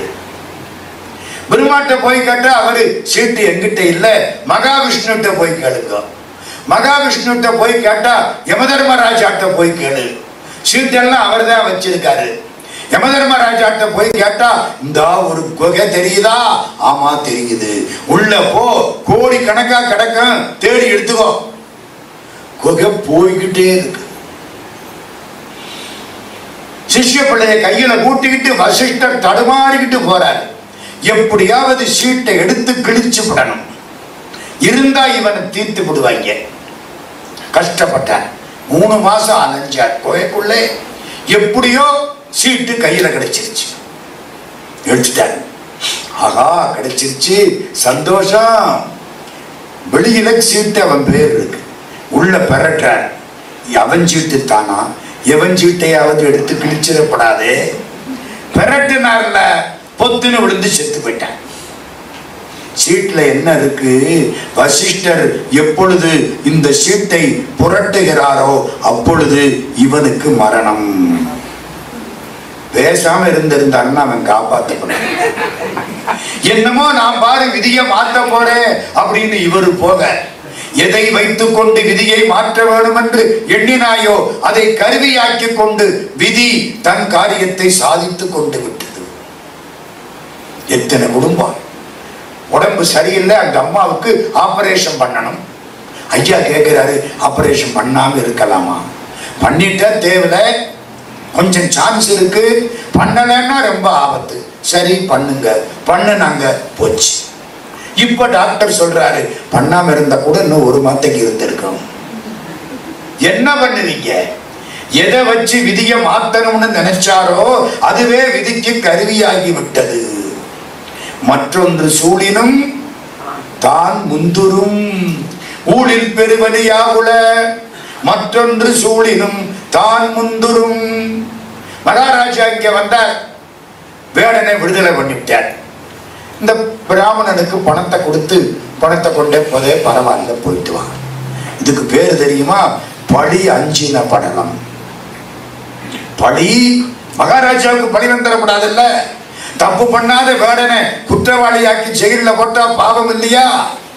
ராஜாவுக்கு பழி வரக்கூடாது. இதுக்கு பேர் என்ன? பழி அஞ்சின படலம். 2 செய்தி சொல்லிவிட்டேன். வேகமா 3வது செய்தி. மதுரைக்கு பக்கத்துல திருப்பூவனம்னு ஒரு ஊரு. திருப்பூவனம், பூவண்ணம், அதான் பூவனம். திருப்புவனம் இல்ல, திரிபுவனம் கும்பகோணத்துக்கிட்ட, திருவிடமருதூர் திரிபுவனம். இது திருப்பூவனம். எம்பெருமான் பூவண்ணமா இருப்பாராம். ஒரு நாட்டுக்கோட்டை செட்டியாரு அவங்க அப்பாவுடைய அஸ்திய காசியில போடுறதுக்கு டப்பாவில் வச்சு எடுத்துக்கிட்டு போனார். துணைக்கு ஒரு வேலைக்காரனை கூட்டிக்கிட்டு போனார். மதுரைக்கு பக்கம் திருப்பூவனம். திருப்பூவனத்துல போய் சாமி கும்பிடலான்னு நினைச்சார். அஸ்திய கோயிலுக்குள்ள கொண்டுட்டு போக கூடாது. திருப்பூவனத்துல வைகை ஓடுது. வைகை கரையில அஸ்திய வச்சு விட்டார். இந்த வேலைக்காரனை காவலுக்கு வச்சு விட்டாரு. உள்ள போனாரு, சாமியை கும்பிட்டாரு, வந்துட்டாரு. 2 பேரும் புறப்பட்டு காசிக்கு போயிட்டாங்க. காசியில இவர் கங்கையில கரைக்க போறாரு.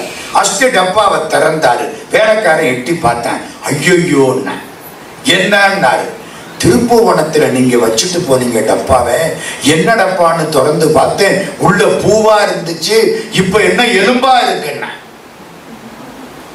ஓ, திருப்பூவனத்துல அஸ்தி பூவாக இருக்கிறது, காசியில கூட எலும்பாக இருக்கிறது. அப்படின்னா கொண்ட திருப்புவனத்துல போடு. திருப்பிட்டாரு. திருப்பூவனம். புரியுதா? அஸ்தி பூவண்ணமாக இருந்த இடம் திருப்பூவனம். அப்பர் சுவாமி தேவாரம் ஞாபகம் வருதா? வடிவேறு திரிசூலம் தோன்றும் தோன்றும், வளர்ச்சடை மேலிடம் அதியம் தோன்றும் தோன்றும். கடைசி வரி என்ன? பொழில் திகழும் பூவனத்தம் புனிதனார்க்கே. பொழில் திகழும் பூவனத்தம் புனிதனார்க்கே. திருப்பூவனத்துல பாடின 6ஆம் திருமுறை அப்பர் சுவாமி. அந்த பூவனம், பூவனத்துல ஒரு பொண்ணு, அவ கோயில்ல நடனம் ஆடுறவன். கடவுள் தான் எனக்கு எல்லாம் வாழக்கூடியவன், அடியார்களுக்கு சாப்பாடு போடக்கூடியவன். பொன்னணையாள்னு அவளுக்கு பேரு. அவளே பொன் மாதிரி தான் இருப்பான். பொன்னணையாள். ஒரு மனசுக்குள்ள ஒரு ஆசை. என்ன ஆசை? சிவபெருமான் மாதிரி தங்கத்துல ஒரு திருமேனி பண்ணி வீட்டுல வச்சு கும்பிடணும். தங்கம் வேணும். வர்ற காசு பணம் பூரா, கோயில்ல வர்ற காசு, நடனம் ஆடுறதுக்கு யாராவது கொடுக்கிற காசு, அது பூரா அடியார்களுக்கு அன்னம் பாலிப்பு பண்ணியே தீர்ந்து வச்சு. யாரு வந்தாலும் வீட்டுல சாப்பாடு. தூய்மையான பொண்ணு, சுத்தமான பொண்ணு, கடவுளுக்கு தான் என்று தன்னை கடவுளிடம் ஒப்படைச்ச பொண்ணு பொன்னணையாள். சிவபெருமான் என் கணவன், அதனால அவனை தங்கத்துல பண்ணி பார்க்கணும். ஒன்னும் முடியல. எல்லாரும் அடியார்களுக்கு சோறு போடுறாளா, பணக்காசு பூரா செலவழிஞ்சு போகுது. சிவபெருமான் பார்த்தார். ஆசைப்பட்டு இல்ல, நான் செய்கிறேன். நீங்க நல்ல காரியம் பண்ணணும்னு நினைச்சா கடவுள் அதுக்கான ஏற்பாட்டை பூரா செய்வார். அடுத்த பேச்சில் சொல்றேன், அருணகிரிநாதர் பேச்சில் சொல்றேன். நல்லது நினைச்சீங்கன்னா கடவுள் அவ்வளவு ஏற்பாடும் பண்ணுவார். நீங்க நினைச்சா போதும். நீங்க ஒன்னும் பைசா எல்லாம் கொடுக்க வேண்டாம். செய்யணும்னு நினைச்சீங்கன்னா எல்லா ஏற்பாட்டையும் சிவபெருமான் அற்புதமா பண்ணி விடுவார். இவளுக்கு என்ன ஆசை? தங்கத்துல ஒரு சிவபெருமான் பண்ணணும். அங்க இருந்து பரம ஞானியா யோகியா சிவபெருமான் வந்துட்டார் இவ வீட்டுக்கு. தாயி சோறு போடுறியா? கூப்பிட்டு உட்கார வச்சு கும்பிட்டா. காலெல்லாம் கழுவினா, தண்ணீரை தலையில தொளிச்சுட்டா, உள்ளுக்கும் பூரித்தாள். சாப்பாடு போட்டா, அருமையான சாப்பாடு. ஏமா உன் முகத்தை பார்த்தா வருத்தமா தெரியுதே. இவரு சில பேர் நம்மள அப்படித்தான் கேட்பாங்க, எங்க ரொம்ப கரக்கமா இருக்கிறியே, நம்ம நல்லா தான் இருப்போம். நம்ம அதுக்கப்புறம் ஐயோ நம்ம கரக்கமா இருக்கமாமே, ஐயோ நம்ம கரக்கமா இருப்போமாமே, போச்சு. அதெல்லாம் ஒன்றும் கேட்கப்படாது. எப்பவும் சுறுசுறுப்பா தான் இருக்கணும். பெசிமிசம் ஆப்டிமிசம் எது தேவை? ஆப்டிமிசம். ஒரு பையன் வேகமா ஓடுனான்னா கெட்டிக்கார பையடா, நல்லா ஓடுறான், சுறுசுறுப்பானவன் அப்படித்தான் சொல்லணும். ஐயோ ஓடுறானே விழுந்தா முழங்கால் போயிருமே சொல்லப்படாது. இது பெசிமிசம், அது ஆப்டிமிசம். என்ன சொல்றாரு? உன்னை பார்த்தா கொஞ்சம் வருத்தமா தெரியுது. இல்லை ஒண்ணும் இல்லை. ஏமா சும்மா சொல்லு. சிவபெருமானுக்கு தங்கத்துல ஒரு திருமேனி பண்ணணும்னு ஆசைப்பட்டேன். சாப்பாடு போட்டே எல்லாம் போகுது. அடியார்கள் என் வீட்டுக்கு நல்லா வர்றாங்க, நல்லா சாப்பாடு போடுறேன். நான் தங்கத்துக்கு எங்க போவேன்? நான் கடவுள் தான் என்னை காப்பாத்தணும். கவலைப்படாத, வீட்டுல பாத்திர மண்டம் இருக்கா? இருக்கு, எடுத்துக்கொண்டா. அண்டா குண்டா டப்பா டவரா அவ்வளதையும் கொண்டாந்து ஒரு எக்ஸிபிஷனே வச்சுட்டா. இருந்தத பூரா தகரம், தாமரம், இரும்பு, செம்பு எல்லாம் வந்துருச்சு. கவலைப்படாதே, நான் பார்த்துக்கிறேன். இந்த அவ்வளவுக்கு மேல விபூதியை போட்டாரு. மூடி வைக்கி, இந்த திரவத்தை தர்றேன், காலையில அதுல ஊத்தி வை. ஊத்தி வச்சாளா இவர் மறைஞ்சிட்டாரா, அவ்வளவு தங்கம் ஆயிடுச்சு. இந்த தங்கத்தை வச்சு நீ அத மாதிரி ஒரு திருமேனி பண்ணு. ஆளை கூட்டிக்கிட்டு வந்தா, தங்கத்தை வச்சா அதே மாதிரி திருமேனி எம்பெருமானுக்கு பண்ணிட்டான். இவ்வளவு உயரத்துக்கு தங்க சிலை அழகா இருக்கு. கட்டி பிடிச்சு ஒரு முத்தம் கொடுத்தாளாம். அந்த சிலையில கன்னத்துல குழி விழுந்துருச்சான். பெருமான் இவளை தடுத்து ஆட்கொண்டாராம்.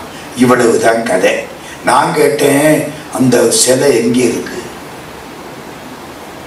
தங்கத்துல பண்ண சிலை, கன்னத்துல குழி விழுந்த சிலை எங்கே இருக்கு? மீனாட்சி அம்மன் கோயில்ல இருக்குன்னாங்க. வேகமா கோயிலுக்கு போனேன்.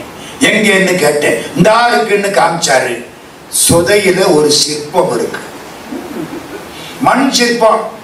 அவளே நிக்கிறா, பக்கத்துல கன்னத்துல குழியோட அழகான பொம்மை நிக்குது. தங்கம் கடவுளுக்கு தான் தெரியும். எங்க போச்சு? திருவனந்தபுரம் பத்மசாமிகிட்ட தான் கேட்கணும், பத்மநாப சாமிகிட்ட தான் கேட்கணும். அங்க உள்ளெல்லாம் எங்க போச்சோ அங்கதான் போயிருக்கோம். முடிஞ்சு போச்சு. எம்பெருமான் நீங்க நினைச்சா வந்து நினைப்பை ஒழுங்கு பண்ணி தான் உதவி செய்கிறான். கடவுள் நினைப்போடு வாழ்ந்தால் வாழ்க்கை சிறப்பாக இருக்கும். அடுத்த செய்தி, அது ரொம்ப அற்புதமான ஒரு செய்தி. ஒருத்தன் குழந்தை இல்லை, அவருக்கு ரொம்ப நாளா பிள்ளை இல்லை, சொத்து நிறைய கிடக்கு, வணிகன். இவ்வளவு சொத்துக்கும் பிள்ளை இல்லையே. என்னதான் இருந்தாலும் பிள்ளை இல்லைன்னா அது சொத்து சரியில்லை. பொன்னுடையரேனும் புகழுடையரேனும் மற்ற என்னுடையரேனும் உடையரோ, இன்னடிசில் புக்களையும் தாமரைக்கை பூனாரும் செய்யவாய் மக்களை இங்கு இல்லாதவன் நலவன்பா. குழந்தை இல்லை, தண்ணிக்கு போகையில தடமறிக்க பிள்ளை இல்லை. அழுதான். அவன் தங்கச்சி அவள்கிட்ட போனா, உனக்கு ஒரு பையன் இருக்கான்ல, ஆமா, இந்த பையனை எனக்கு ஸ்வீகாரம் கொடுத்துரு. அந்த காலத்துல அப்படி எல்லாம் பழக்கம். ஸ்வீகாரம் கொடுத்துரு. ஸ்வீகாரம்னா தெரியுமா? அடாப்ஷன். அப்படி தமிழ்ல சொன்னதான் தெரியும், இல்லாட்டி தெரியாது. ஸ்வீகாரம் கொடுத்தாச்சு. தத்து எடுத்துக்கிறதா? சரி, சந்தோஷம், தத்தெடுத்துக்கிட்டாச்சு. அந்த பையன் இங்கே இருக்கிறான். இவன் பொண்டாட்டி தத்தெடுத்த பிள்ளை, அடுத்த வீட்டுல தங்கச்சி. திடீர்னு இவனுக்கும் தங்கச்சிக்கும் என்னமோ தகராறாயிடுச்சு. கண்டவர்கள் அவளை திட்டிவிட்டான். அவ அதுக்கு மேல திட்டி விட்டா. ஏண்டா, பிள்ளை இல்லாதவன் நான் கொடுத்த பிள்ளை தானே இப்போ உனக்குன்ட்டான்.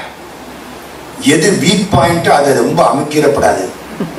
கண்ணு இல்லாதவன குருடான்னா கோபம் வந்துடும். பாவம், சொல்லக்கூடாது. மனசு உடைஞ்சு போச்சு மாமனுக்கு.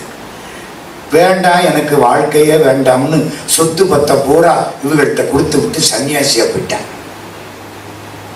இருந்த சொந்தக்காரங்க பூரா அவன் போன உடனே பிச்சு பிடிக்கி விட்டாங்க அவளதையும். இந்த தங்கச்சியுடைய பையன் இவன் சொத்து எல்லா சொந்தக்காரனும் பங்கு போட்டுட்டான். இது ரெண்டும் பரிதாபமா கிடக்கு.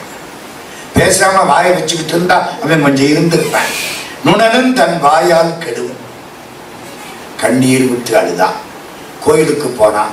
சிவபெருமானே, கஷ்டமா போச்சே, எங்க அண்ணாருடைய சொத்தை பூரா கண்டவன் சாப்பிடுறானே, இந்த பிள்ளைக்கு ஒண்ணும் இல்லையே, ஐயோ, எங்க அண்ணார் இருந்த பொழுது இந்த பிள்ளைக்கு காதுல கழுத்துல எல்லாம் தங்கத்துல போட்டிருந்தாரே, அதை கூட புடுங்கிட்டு விட்டாங்களே, நான் என் பிள்ளை இப்படி ஏழையா கிடக்கிறவே, பெருமானே, கண்ணீர் விட்டு அழுதான். சொக்கலிங்க பெருமான்கிட்ட போய் கண்ணீர் விட்டு அழுதீங்கன்னா உங்களுக்கு எல்லாம் கிடைக்கும். இதெல்லாம் சொந்த அனுபவம். கைலாஷ் யாத்திரை போற பொழுது ஒருத்தர் எங்களை பயமுறுத்தி விட்டு, பார்த்து போங்க, ரொம்ப ஆபத்தான நேரம், குஜராத்தில இருந்து 120 பேர் போனாங்க, மணல் புயல் அடிச்சுதான் 80 பேர் செத்து போயிட்டாங்க, பத்திரமா போயிட்டு வாங்க. எங்களுக்கு எப்படி இருக்கும்? மானசரோவர்ல குளிக்காதீங்க, குளிச்சா விரைச்சு போவீங்க, புரோட்சணம் பண்ணிக்கிடுங்க. ஆனா அவர் எங்க மேல ரொம்ப பிரியம் உள்ளவர், சொல்லக்கூடாது, பெரிய ஆள். நாங்க அரண்டு போய் கோயிலுக்குள்ள போய், அம்மா தாயே மீனாட்சி எல்லா டிக்கெட்டும் புக் பண்ணி விட்டோமே, இப்ப இப்படி எல்லாம் சொல்றாங்களே, நாங்க என்ன பண்றது, கும்பிடுறோமா? அங்க மீனாட்சிக்கு பஞ்சமுக தீபாராதனை ஆகுது. என்ன அர்த்தம்? கொடுத்துட்டாள்னு அர்த்தம், வரம் கொடுத்துட்டா, பஞ்சமுக தீபாராதனை. அதே மாதிரி போயிட்டு வந்து அழகா எல்லா பக்கத்தையும் முடிச்சு மீனாட்சி காலில் விழுந்து கும்பிடுறோம், அப்போ ஒரு பஞ்சமுக தீபாராதனை. என்னடா போயிட்டு வந்தீங்களா? அதே அதுக்கு அர்த்தம். தீபாராதனை எங்களுக்கு தான், வேற யாருக்கும் இல்லை. ஒரு குருக்கள் என் பக்கத்துல வந்தாரு. என்னன்னு கேட்டேன். கைலாஷ் யாத்திரை போயிட்டு வந்துட்டீங்களா? ஆமா. நான் ஒரு கற்பனை பண்ணி பார்த்தேன். என்ன கற்பனை? என்ன? சுந்தரமூர்த்தி சுவாமி கைலாசத்துக்கு போற பொழுது சிவபெருமானை பார்த்து அங்க இருந்த தேவர்கள் இது யாருன்னு கேட்டாங்களாம். யார பார்த்து? சிவபெருமானை பார்த்து. சிவபெருமான் இதானே, நம்பூருக்காரன், நந்தமர் ஊரன் என்றான், நொடித்தான் மலை உத்தமனே. பாட்டு ஞாபகம் வருதா? மந்திரம் ஒன்றறியே மனை வாழ்க்கை மகிழ்ந்தடியே, அந்த பாட்டு. தேவர்கள் எல்லாம் வந்து இது யாருன்னு கேட்டாங்களாம். யார பார்த்து? சிவபெருமானை பார்த்து. என் நம்மூர்காரன், நந்தமர் ஊரன் என்றான், நொடித்தான் மலை உத்தமனே. எங்க ஊருக்காரன்? ஆமா, நீங்கள்லாம் போனீங்கள்ல கைலாசத்துக்கு. ஆமா. சிவபெருமானை பார்த்து, இந்த ஒரு 4-5 பேருக வர்றாங்களே, இவங்க எல்லாம் யாரு அப்படின்னு கேட்டா சிவபெருமான் என்ன சொல்லுவாரு? இந்த குருக்கள் நல்லவர், நான் ஒன்னும் புரியல, என்ன நான் சொல்லட்டுமான்னாரு. சொல்லுங்க. எங்க மாமனார் ஊருக்காரங்க பாரு, மதுரை சொக்கலிங்க பெருமானுக்கு மாமனார் ஊர் தானே, அப்பவே நந்தமர் ஊரன்னாரு. இப்போ மதுரை மாமனார் ஊரா? எங்க மாமனார் ஊருக்காரங்கன்னு சொல்லி இருப்பாரு. அந்த இடம் மதுரை. இப்போ கதை என்ன ஆகி போச்சு? 2 பேரும் அழுதார்கள், அம்மாவும் பிள்ளையும். பொறுப்பை சொக்கலிங்க பெருமான் எடுத்துக்கொண்டார். இவ கனவுல வர்றார், நாளைக்கு ராஜாட்ட போய் நீதிகள் நான் பாத்துக்கிறேன். மறுநாள் பிள்ளைய கூட்டிக்கிட்டு ராஜாட்ட போயிட்டான். இந்த மாதிரி எங்க அண்ணார் கொடுத்த சொத்து சொந்தக்காரங்கள் நான் பங்கு வச்சுக்கிட்டா, எங்கள்கிட்ட ஒண்ணும் கிடையாது, நான் என்ன பண்றது? அவர் சாட்சி உண்டா? உங்க அண்ணார் எங்கேயோ போயிட்டாரு தெரியல, அவர் வந்தாத்தான் உண்டு. நீ தாயத்தார் சொந்தக்காரன் போற ரெடியா இருக்கேன், அந்த ஆள் எப்படி வருவேன் வரமாட்டான்ல, அப்ப நமக்கு தானே ஜெயிக்க தயாரா இருக்கு. திடீர்னு அந்த ஆளு வந்துட்டாரு. போன சன்னியாசியா போன மாமன் வந்துட்டான். வந்த சொந்தக்காரனுக்கெல்லாம் கை கால் அடிப்புச்சு. வந்தவன் என்ன தெரியுமா சொன்ன, ஐயோ மாப்பிள்ள, யார தங்கச்சி மகனை பார்த்து உன்னை இப்படி ஆக்கி விட்டாங்களே, உனக்கு காதுல போட்டிருந்தேன், கழுத்துல போட்டிருந்தேன், வைரம் போட்டிருந்தேன், ஐயோ இந்த சின்ன பிள்ளைக்கு போட்ட வைரம் எவ்வளவு பொருள், அதை கூட புடுங்கிக்கிட்டு விட்டுட்டாங்களே. ராஜாவுக்கு புரிஞ்சு போச்சு. மாமனா வந்தது யாரு? சிவபெருமான். மாமனாக வந்து வழக்கு உரைத்த படலம். மாமன் எங்கேயோ போயிட்டான், இருக்கானா இல்லையான்னு தெரியாது. மாமனாக வந்து வழக்கு உரைத்து காப்பாற்றி தாயத்தார்கிட்ட சொல்லி எல்லாத்தையும் வாங்கி கொடுத்தான். சொக்கலிங்க பெருமானை கும்பிட்டால் எல்லாம் கிடைக்கும். வலை வீசிய படலம். அடுத்தாப்புல ஒரு செம்படவன் ரொம்ப நாள் தவம் பண்ணனான். என்ன தவம்? மீனாட்சி எனக்கு பொண்ணா பிறக்கணும். ஆசையை பார்த்தீங்களா?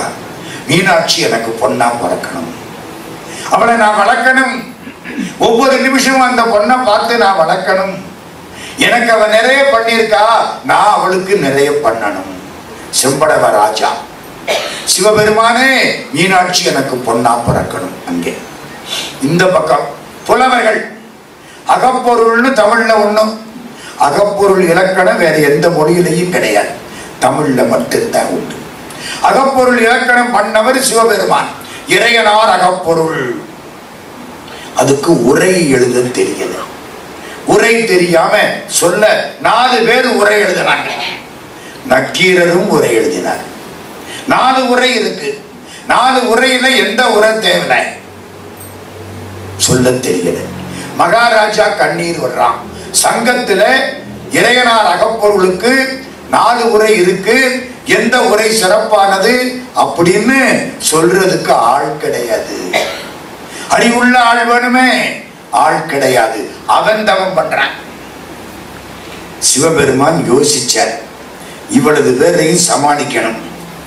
அம்பாள் பராசக்தியை கூப்பிட்டார். இந்த மாதிரி 2 பேரும் ஒரு டிராமா போட போறோம், சம்மதமா? சம்மதம். 2 பேரும் டிராமா. யார் 2 பேரும்? சிவபெருமானும் பராசக்தி. நீ எனக்கு முன்னால உட்காரு, நான் உனக்கு வேதத்துக்கு பொருள் சொல்றேன், கேட்டுக்கிட்டே இரு. நான் சொன்னது புரியுதா? நல்லா புரியுது. 2 பேரும் டிராமா ஆரம்பிச்சுட்டாங்க. நந்தி கதவை சாத்து, யாரையும் உள்ள விடாத. நந்தி வெளியில காவலுக்கு. இங்கே சிவபெருமானு அம்பாள். சிவபெருமான் ஆகமங்களை எல்லாம் உபதேசம் பண்றார். மறக்காதீங்க, சைவத்துக்கு அடிப்படை ஆகமம். ஆகமம்னா அங்கிருந்து வந்ததுன்னு அர்த்தம். எங்கிருந்து வந்தது? சிவபெருமான் கிட்ட இருந்து வந்ததுன்னு அர்த்தம். நந்தியம் பெருமான் கதவை சாத்தின உடனே ஆகமங்களை பூரா இவர் உபதேசிக்க ஆரம்பிச்சார். அம்பாள் கேட்கிறா. கேட்கிற போது கொஞ்சம் அந்த பக்கம் திரும்பி பார்வை எங்கேயோ போயிடுச்சு. நமக்கு போய்தான் இல்லையா? கொஞ்சமா போகுது, அடிக்கடி போகுது. அம்பாளுக்கு ஒரு நேரம் தான் போச்சு. எல்லாம் டிராமா, மறக்காதீங்க. சிவபெருமான் சொன்னா கேட்கணுமா வேண்டாமா? கோயிலுக்குள்ள போய் செல் பேசிக்கிட்டு இருக்காங்க. அங்க சிவபெருமான் நிக்காது, இங்க இப்படி கும்பிட்டுக்கிட்டே பேசிக்கிட்டு இருக்கேன், இப்படி வச்சுக்கிட்டேன். அநியாயத்துல அநியாயம். எதுக்கு கும்பிடுறேங்கிற கைய வச்சுட்டு சும்மா பேச வேண்டியான இது யாரை ஏமாத்த கும்பிடு? என்ன மனுஷன் கெட்டு போயிட்டான் பாரு. தன்னஞ்சறிவது பொய்யற்க, பொய்த்தவின் தன்னஞ்சே தன்னை சொல். உன் மனசுக்கு சுத்தமாறு, அடுத்தவனை பத்தி கவலைப்படாது. சிவபெருமான் அம்பாள் புத்தி அம்பாளுக்கு எங்கேயோ போயிடுச்சு. அவ்வளவுதான், நம்ம ஆளு சாபம் கொடுத்துட்டார். நீ செம்படவன் வீட்டுல போய் வலையன் மகளாக பெற. தெரியுதா? அங்கே ஒருத்தன் தவம் பண்ணிக்கிட்டு இருக்கேன். அம்பாள் தலையாட்டிக்கிட்டான். இதெல்லாம் டிராமா. தலையாட்டிக்கிட்டான். இந்த நேரத்துல பிள்ளையாரும் சுப்பிரமணிய சுவாமியும் வந்துட்டாங்க. நந்தியம் பெருமான் கதவை திறக்க மாட்டேங்கிறாரு. திறக்கல. 2 பேரும் கதவை தள்ளிக்கிட்டு உள்ள வந்துட்டாங்க. வர்ற நேரத்துல இவரு அம்பாளுக்கு சாபம் கொடுக்கிறாரு. நீ வலையன் மகளாக பெற. சாபத்தை கேட்ட உடனே முருகனுக்கும் பிள்ளையாருக்கும் கோபம் வந்துருச்சான். இவர் கையில ஆகமங்கள் வச்சிருந்தார்ல, ஏடு வச்சிருந்தார்ல, புடுங்கி கடல்ல போட்டாங்க. போட்ட உடனே இவர் முருகனுக்கு ஒரு சாபம், நீ வணிகர் செட்டியார் வீட்டுல உப்பு வியாபாரம் பண்ற செட்டியார் வீட்டுல போய் ஊம பிள்ளையா போற. பிள்ளையாருக்கு என்னமாவது சாபம் கொடுக்கணும்ல. இப்ப எல்லாரும் நந்தி நீ தானே உள்ள விட்ட, நீ சுறாமீனா போற, கடல்ல போய் சுறாமீனா போற. ஆளாளுக்கு சாபம் கொடுத்து விட்டாரு. பிள்ளையாருக்கு சாபம் கொடுக்கணுமா வேண்டாமா? அவரும் தானே உள்ள வந்தாரு, அவரும் தானே பிடிச்சு போட்டாரு. பிள்ளையாருக்கு சாபம் கொடுக்கல. ஏன் கொடுக்கல? பரஞ்சோதி முனிவர் திருவிளையாடல்ல எழுதுறாரு, பிள்ளையாருக்கு சாபம் கொடுத்தா அது சிவனையே சேரும், அதனாலே சாபம் கொடுக்கல. பிள்ளையாருக்கு எத்தனை கண்ணு? 2 3 இன்னும் வம்பா போச்சே. 3 கண்ணு. சிவபெருமான் மாதிரி சீதக்களவ செந்தாமரைப்பும் பாதச்சிலம்பு பல இசை பாட பொன்னரை ஞானும் பூந்துகிலாடையும் வண்ணமருங்கில் வடர்ந்தழகரிப்ப வேளை வயிறும் பெரும்பாரக்கோடும் வேடமுகமும் விலங்கு செந்தூரமும் 5 கரமும் அங்குச பாசமும் நெஞ்சில் குடிகொண்ட நீலமேனியும் 4 வாயும் 4 புயமும் 3 கண்ணும். அட ஔவையார் அங்கு எழுதி வச்சிருக்காங்க 3 கண்ணும். பிள்ளையார் சிவப்பா கருப்பா? நீங்க என்ன வம்பா போச்சு, எல்லாம் சிவப்பு கருப்பா வண்டி ஓடிட்டு இருக்கு. பிள்ளையார் சிவப்பா கருப்பா? சிவப்பா இல்ல, கருப்பு. முருகப்பெருமான் சிவப்பு, அது அப்பா பிள்ளை, இது அம்மா பிள்ளை. அம்மாவும் பிள்ளையாரும் கருப்பு, முருகனும் சிவபெருமானும் சிவப்பு. பிள்ளையார் கருப்புன்னு எங்க சார் சொல்லி இருக்கு? நெஞ்சில் குடிகொண்ட நீலமேனியும். நான் என்ன நானா சொல்றேன், ஔவையார் பாடி வச்சுட்டாம்மா. நீலமேனின்னா என்ன அர்த்தம்? யானை கருப்பு, பிள்ளையார் கருப்பு. நெஞ்சில் பிள்ளையாருக்கு சாபம் கிடையாது. ஏன்? பிள்ளையார சபிச்சா அது சிவனுக்கே வந்துருமா. எல்லாம் சரியா போச்சு. சுறாமீனாக போய் நந்தியம்பெருமான் விழுந்தார். செம்படவன் வீட்டில அம்பாள் பராசக்தி பொன்னாக போய் பிறந்தாள். வெளியில வர்றான், ஒரு பொண்ணு கிடக்கு வீட்டு வாசப்படியில, எடுத்து வளர்த்தான். சுறாமீன் ரொம்ப சண்டை போடுது, போனவனை எல்லாம் அடிக்குது, எல்லா படகையும் கவிழ்க்குது. இந்த பொண்ணு வளர்ந்து 12 வயசு. யார் ஒருவன் சுறாமீனை வேட்டையாடுகிறானோ அவனுக்கு என் பொண்ணை கொடுக்கிறேன்னா. சிவபெருமான் இங்க இருந்து புறப்பட்டு போயிட்டாரு. இதெல்லாம் டிராமா. சிவபெருமான் கம்பீரமா அப்படி நடந்து போறாரு. சிவாஜி கணேசன் நினைப்பு வருதா? திருவிளையாடல். வேகமா உள்ள போயிட்டாரு. போய் அந்த சுறாமீனை உண்டு இல்லைன்னு ஆக்கி விட்டாரு. அம்பாளை கல்யாணம் பண்ணிக்கிட்டாரு. வந்தாச்சு. இந்த ஊம பிள்ளை எங்க போய் பிறந்தான்?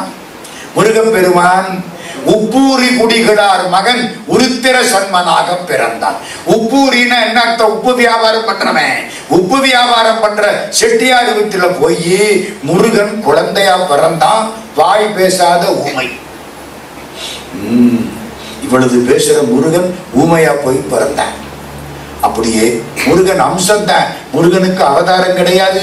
முருகன்னா முருகனே போய் பிறந்தானான்னு சொல்லக்கூடாது. அம்சம் தான், வேற ஒண்ணும் கிடையாது. அம்சம்னா இவனுடைய ஆற்றல் அப்படி போய் பிறந்தது. ஏன் பிறந்தது? புலவர்கள்லாம் இவன்கிட்ட வந்தாங்க. இறையனார் அகப்பொருளுக்கு உரை இருக்கு, 4 பேர் உரை நீ கேட்கணும். காது கேட்காது, வாயும் ஊமை.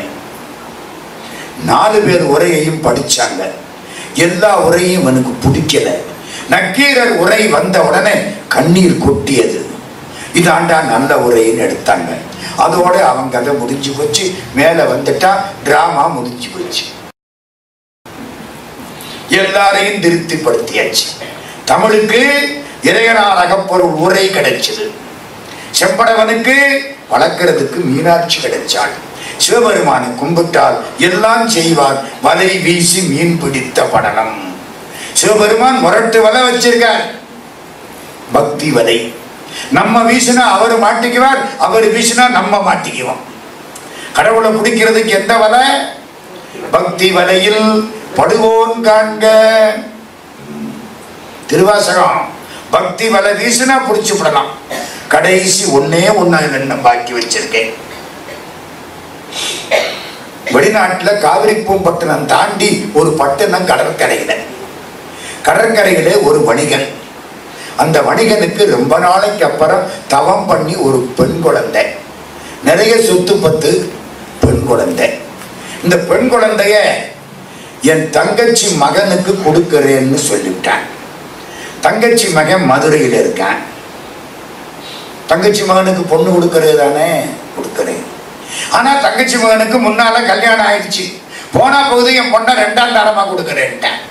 அந்த காலத்துல இதெல்லாம் பழக்கம், 2 தாரம் கொடுக்கிறேன்ட்டேன். ஊருக்கெல்லாம் தெரியும் மதுரையில இவன் தங்கச்சி மகன் இருக்கானா, அவனுக்கு இந்த செட்டியாரு தன் பொண்ணை கொடுக்க போறாராம். ஊர்க்காரங்கள்லாம் அந்த பொண்ணை கேட்கவே இல்லை. திடீர்னு அந்த செட்டியார் இறந்து போயிட்டாரு, பொண்டாட்டி இறந்து போயிட்டான். பொண்ணு மட்டும் தனியா இருக்குது, சொத்து பத்தெல்லாம் நிறைய கிடக்கு. அங்க இருந்து தகவல் கொடுத்து அனுப்பிச்சாங்க மதுரைக்கு. மதுரைக்கு இவனுக்கு செய்தி வந்தது, உங்க மாமா இறந்து போயிட்டார். இங்க இருந்து இவன் ஓடுனான். கல்யாணம் பண்ணி இங்க இவனுக்கு பொண்டாட்டி பிள்ளை எல்லாம் இருக்கு, விட்டு விட்டு அங்க ஓடுனான். ஓடி போய் பார்த்தா மாமாவுடைய பொண்ணு பாவமா உட்கார்ந்து இருக்கு. சொத்து பத்தையெல்லாம் வித்தான், பணத்தை எடுத்துக்கிட்டான். அந்த பொண்ணை கையோட கூட்டிக்கிட்டான். உனக்கு தாண்டா 2ஆம் தாரமா கல்யாணம் பண்ணி வைக்கிறேன்னு சொன்னாரு. அதே அவர் ஆசை, கடைசி ஆசையை நிறைவேற்று. சரின்னு அந்த காலத்து பழக்கம். அந்த பொண்ணை கூட்டிக்கிட்டு ஊருக்கு போய் தாலி கட்டுறேன், சாட்சி வச்சுதான் தாலி கட்டணும். திருட்டுத்தனமா தாலி கட்டினா தெரியாமலே போயிடும். ஊர்ல கல்யாணம் எதுக்குங்கிறிய, நம்மளெல்லாம் கூப்பிட்டு சாப்பாடு போடுறாங்களே எதுக்கு? நம்மளாம் சாட்சி. கேசு வந்தா நம்மளை பிடிச்சி நிறுத்திடுவாங்க. சாப்பிட்டு வா சாட்சி சொல்லு, சட்டம். ஆமா, அந்த காலத்துல அப்படித்தானே. எல்லாரையும் கூப்பிட்டு சாப்பாடு எதுக்கு போடுறாங்க? கல்யாணத்துக்கு நீ சாட்சி. அத்தனை பேரும் சாட்சி. சரி, இவன் மாமா பொண்ணை கூட்டிக்கிட்டு புறத்து நடந்து வரான். வழியில வர்ற பொழுது ஒரு சின்ன காட்டு பகுதி, ஒரு கோயில். ராத்திரி தங்கினாங்க, படுத்தாங்க. காலையில இவன் இறந்து போயிட்டான். திருமருகல் மாதிரி ஞாபகம் வருதா? பாம்பு கடிச்சு செத்து போயிட்டான். அந்த பொண்ணு தனியா நிக்குது. கொண்டு அந்த பணக்காசெல்லாம் மூட்டையில இருக்கு. அந்த பொண்ணு கண்ணீர் விட்டு அழுதது. எம்பெருமானே, என் தலையெழுத்து இப்படியா? அப்பா இறந்து, அம்மா இறந்து, இவரு இறந்து, நான் இனிமே என்ன செய்வேன்? நானும் இறந்து போயிடுறேன், என்னை கூட்டிக்கிட்டு போதும். பாரோடு விண்ணாய் பரந்தயம் பரணே, 10 நாள் மற்றிலேன் கண்டாய், சீரோடு பொலிவாய் சிவபுரத்தரசே, திருப்பெருந்துறை உரை சிவனே, ஆரோடு நோகே ஆர்க்கெடுத்துரைக்கே, ஆண்ட நீ அருளிரையானால் பார்கடல் உலகில் வாழ்கிறேன் கண்டாய், வருகை என்று அருள் புரியாயே. இந்த பொண்ணு அழுதுதா? திருஞான சம்பந்தர் அங்க வந்துட்டார். இது திருவிளையாடல் புராணத்து கதை. பெரிய புராணத்து கதை வேற, மறந்துடாதீங்க. அதான் திருமருகல் சடையாயனுமால். ஞான சம்பந்தர் வந்துட்டார். பார்த்தாள், கவலைப்படாத தாயி, சிவபெருமான் கருணையாளன். வந்தார், நின்னார், பெருமான பாடினார். இவன் எந்திரிச்சிட்டான் உயிரோட. இறந்தவன் பாம்பு கடிச்சு செத்தவன் எந்திரிச்சிட்டான். அவர் சொன்னார், ஏன் இந்த பொண்ணை இப்படி கூட்டிக்கிட்டு போற? இங்கேயே தாலியை கட்டி கூட்டிக்கிட்டு போ. இப்போ உன் மேல விழுந்து அழக்கூட முடியாம வெளியே நின்று அழுதுகிட்டு இருக்கான். தாலி கட்டனாத்தான் அவனை தொட்டு அழலாம். தாலி கட்டலைன்னா தொட்டு அழக்கூடாது. அவனை பாம்பு கூட தீண்டி விட்டது. இந்த பொண்ணு தீண்ட மாட்டாம நிக்கிறான். ஆள் அரவன் தீண்டவும் தான் தீண்டகில்லாள். அதனால தாலியை கட்டு. இவன் கேட்டான், எங்க தாலி? இந்த கட்டு. இந்த சிவலிங்கம், ஆமா. வன்னி மரம், ஆமா. கிணறு, ஆமா. கட்டு தாலியை. வன்னி மரம், சிவலிங்கம், கிணறு, தாலியை கட்டு. சம்பந்த சுவாமி தாலியை கட்டிட்டான். கட்டி அவளை கூட்டிக்கிட்டான். மதுரைக்கு வந்துட்டான். அந்த பொண்டாட்டிட்ட எல்லா கதையும் சொல்லிட்டான். இந்த ரெண்டும் எப்படி இருக்கும்? அப்படித்தான் இருக்கும். நாயும் பூனையும் பிடிஞ்சு அண்டிருச்சா ரெண்டும் சண்டை. கொஞ்ச நாளையில அந்த பொண்டாட்டி பொல்லாதவன், இந்த மூத்த பொண்டாட்டி. இந்த இளைய பொண்டாட்டி பாவம், அப்புறாணி. இவளை அவ ஒரு பலி பண்றான். கடுமையா திட்டுறான். உன்னை என்ன தாலி கட்டியா கூட்டியாண்டாரு, நீ காமக்கடத்தி. இதுக்கு மேல ஒரு வார்த்தை சொல்ல முடியுமா? நம்ம ஊர்ல சொல்ற மாதிரி நீ உண்மையான பண்டாட்டி இல்ல, என்னமோ உன்னை கூட்டிக்கிட்டு வந்துட்டாரு. நம்ம ஊருக்காரன் சொல்லுவேன் தள்ளிக்கிட்டு வந்துட்டாருன்னு, கேள்விப்பட்டிருக்கடா? அது மாதிரி அவளுக்கு மனசு உதைக்குமா உதைக்காதா? ஞான சம்பந்தர் வழி இருக்க போது பன்னியின் கிணறு லிங்கம் அடைச்சு எனக்கு தாலி கட்டினாரு. இதுல இவளுக்கு ஒரு பிள்ளை, அவளுக்கு 3 பிள்ளை. மூத்த தாரத்துக்கு 3, இந்த தாரத்துக்கு 1. அந்த மூத்த தாரத்து பிள்ளையும் பொண்டாட்டியும் இவங்களை விரட்டுன்னு விரட்டுறாங்க. என்ன ஒரே வழிதான், திருட்டு தாலி, ஒழுங்கான பொண்ணு இல்ல. அந்த காலத்தில் இதெல்லாம் திரும்ப தப்பான காரியம். அப்படியே மனசு உடைஞ்சு போச்சு. சிவபெருமானேன்னு போய் அழுதா. தாலி கட்டினதுக்கு என்னடி சாட்சி? அவன் கேட்கிறான். வன்னியின் கிணறும் லிங்கமும் கொண்டா. எங்க கொண்டாடுறது? வன்னியின் கிணறு லிங்கமும் அங்க இருக்கு, அதானே சாட்சி. கோயில்ல போய் பெருமான் காலில் விழுந்து அழுதா. பெருமான் சொன்னார், நாளைக்கு மீனாட்சி கோயிலுக்கு வர சொல்லு, வடகிழக்கு மூலையில வர சொல்லு.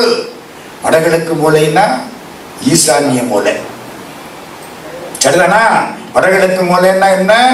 இந்திராய நம, அக்னிய நம, யமாய நம, நிருதிய நம, வருணாய நம, ஈசானாய நம, குபேராய நம, ஈசானாய நம. ஈசான்ய மூலை. நாளைக்கு அங்க வர சொல்லி எல்லாரும் வந்தாச்சு. இந்த பொண்ணு நிக்குது. கல்யாணத்துக்கு என்ன சாட்சி? வன்னியும் கிணறும் சிவலிங்கமும் கொண்டா பாப்போம்.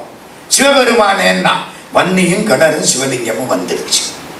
இன்னைக்கும் மீனாட்சி கோயில்ல ஈசான்ய மூலையில மகாலட்சுமிக்கு தாண்டி போனா பைரவருக்கு முன்னால சின்ன வன்னி மரம், கிணறு, சிவலிங்கம் 3 இருக்கு.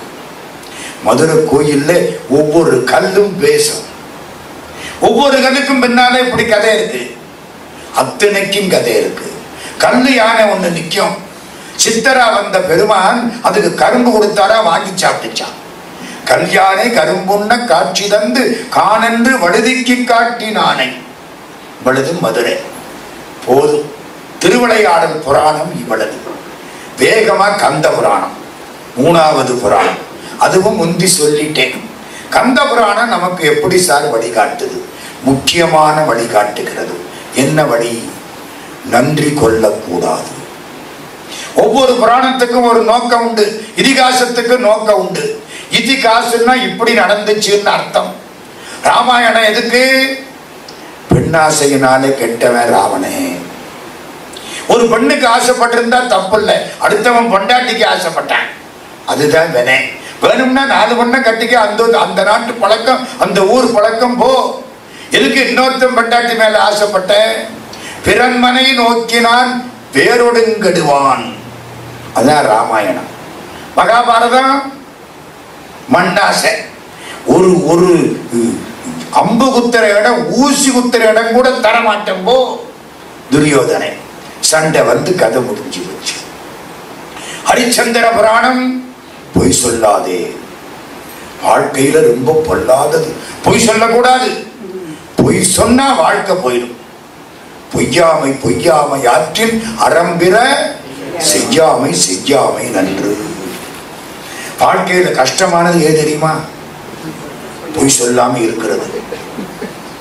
அதுல இந்த செல்லு வந்ததுக்கு அப்புறம் 1008 பொய் சொல்றாங்க. சுத்தமா பொய் சொல்றாங்க. சிட்னியில இருந்துகிட்டு நான் மெல்பர்ன்ல இருக்கேங்கிறேன். நமக்கு சந்தேகமா போயிருது. ஒரு சின்ன கதை சொல்லட்டுமா? பொய் சொல்லாம இருக்கிறது எவ்வளவு கஷ்டம்ங்கிறதுக்கு. ஒரு திருடன் ஒரு நாள் நடந்து போற பொழுது முனிவர் எதிர்த்தாப்பல வந்துட்டார். ஏண்டா பாவி பயல, இப்படி திருடுறியே, வாழ்க்கை வீணா போயிடும்டா, யோக்கியனாயிடுறா.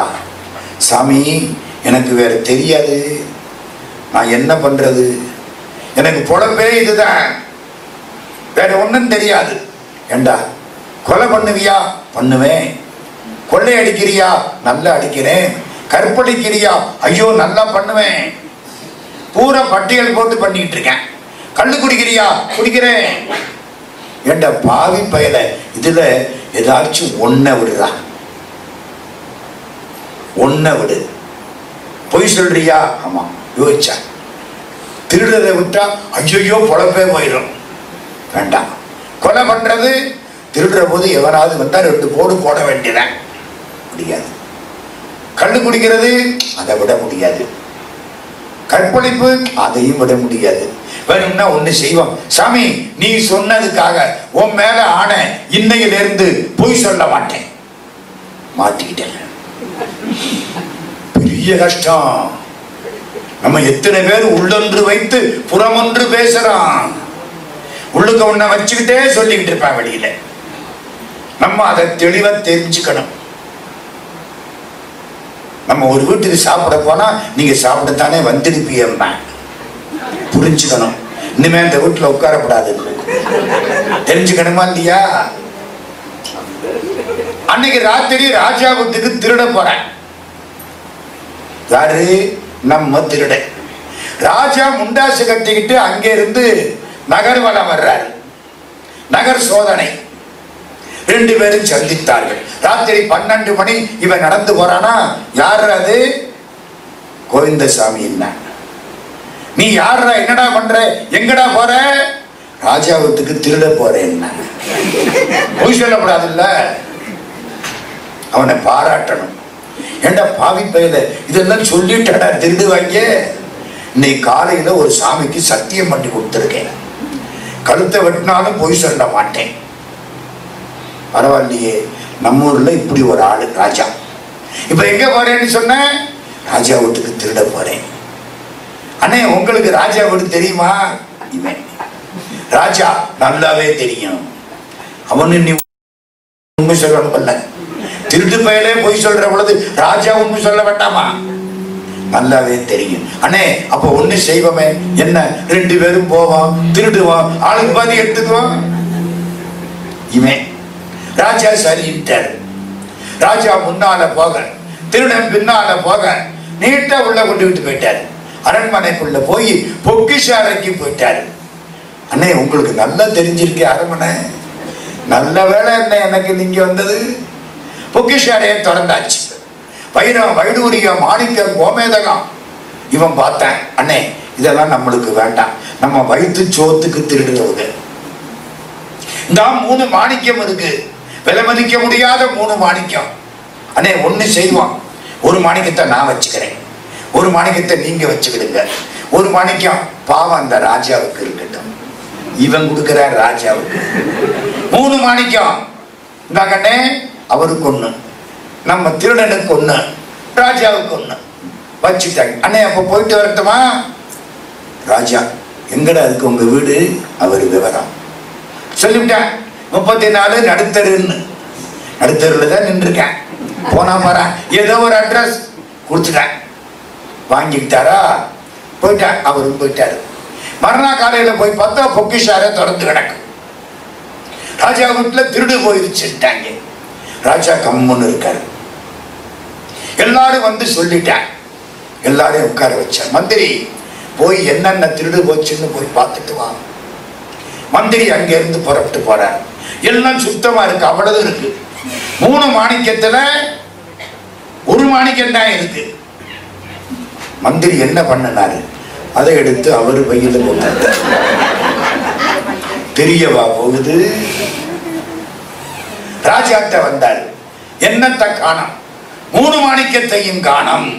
அட பாவி, நம்ம ஊர்ல திருட உண்மை சொல்ற, மந்திரி பொய் சொல்ற. அப்பவே ஆரம்பிச்சிருச்சு இந்தியாவில். நான் என்ன சொல்றது? எல்லாருக்கும் ஆச்சரியம். திருடு போனது ரொம்ப தெளிவா இதானே போயிருக்கு, மத்த எல்லாம் போகலையே. ராஜா என்ன பண்ணாரு? அட்ரஸ கொடுத்து அந்த ஆளை கூட்டிக்கிட்டு வா. எல்லாரும் உட்கார்ந்து இருக்காங்க. கூட்டிக்கிட்டு வந்தாச்சு. வந்து நிக்கிறான். நீ யாரு? கோவிந்தசாமி. நேற்று எங்க வந்த? ராஜா வீட்டுக்கு திருட வந்தேன். அது என்ன இப்படி சொல்ற? உண்மை சொல்றதா சத்தியம் பண்ணி கொடுத்திருக்கேன். நேற்று வந்து என்னத்தை எடுத்த? ராஜா விட்டு அரண்மனைக்குள்ள போனேன். என் கூட ஒரு முண்டாசுக்கார வந்தான். 2 பேரும் உள்ள போனோம். 3 மாணிக்கம் இருந்தது. ஆளுக்கு ஒரு மாணிக்கம் எடுத்துக்கிட்டான். ராஜாவுக்கு ஒரு மாணிக்கத்தை வச்சுட்டு போயிட்டேன். பொய் சொல்றான்னா மந்திரி, நீ எடுத்த மாணிக்கம் எங்க? இந்த இருக்குன்னு அவன் மாணிக்கத்தை வெளியில் எடுத்து வச்சேன் திருடன். இன்னொரு மாணிக்கம் உண்டாசுக்காரன் எடுத்துக்கிட்டு போயிட்டேன். எல்லாரும் பாக்குறாங்க. ராஜா பைக்குள்ள கையை விட்டு ஒன்னு எடுத்து வச்சாரு. முண்டாசுக்காரன் ராஜா தான் இப்ப தெரிஞ்சு வச்சு. மந்திரிய ஒரு பார்வை பார்த்தாருல்ல, மந்திரி பைக்குள்ள இருந்து கை எடுத்து வச்சு. அவன் தெரியும் இல்லாட்டி ராஜாவுக்கு. ராஜா என்ன சொன்னாரு? உண்மை பேசின திருடனை மந்திரியாக்கு, பொய் சொன்ன மந்திரிய சிறையில போடும். அப்படி பண்ண ஆரம்பிச்ச செய்தி தாங்காது. என்னமே புரியுதா? பொய் சொல்லாம இருக்கிறது எவ்வளவு கஷ்டம். ஹரிச்சந்திர புராணம் பொய் சொல்லாம இருந்தது. தன்னஞ்சறிவது பொய்யற்க.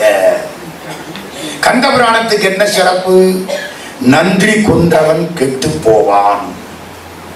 சூரன் தவம் பண்ணனா, சிவபெருமான் வாரி வாரி கொடுத்தார். 1008 அண்டங்கள், 108 யுகத்துக்கு ஆட்சி. இந்திரஞாலத்தே, வஜ்ர யாக்கை, சிங்க வாகனம், என்னுடைய சக்தியால் அன்றி உனக்கு அழிவு கிடையாது. இவ்வளவு வரம் கொடுத்தவர் சிவபெருமான். அவர் விட்டு புள்ள வந்து எய்தாப்புல நிக்குது. கும்பிட வேண்டாம், உங்க அப்பா கொடுத்தது தாண்டா இவ்வளவு சொல்லணுமா வேண்டாமா?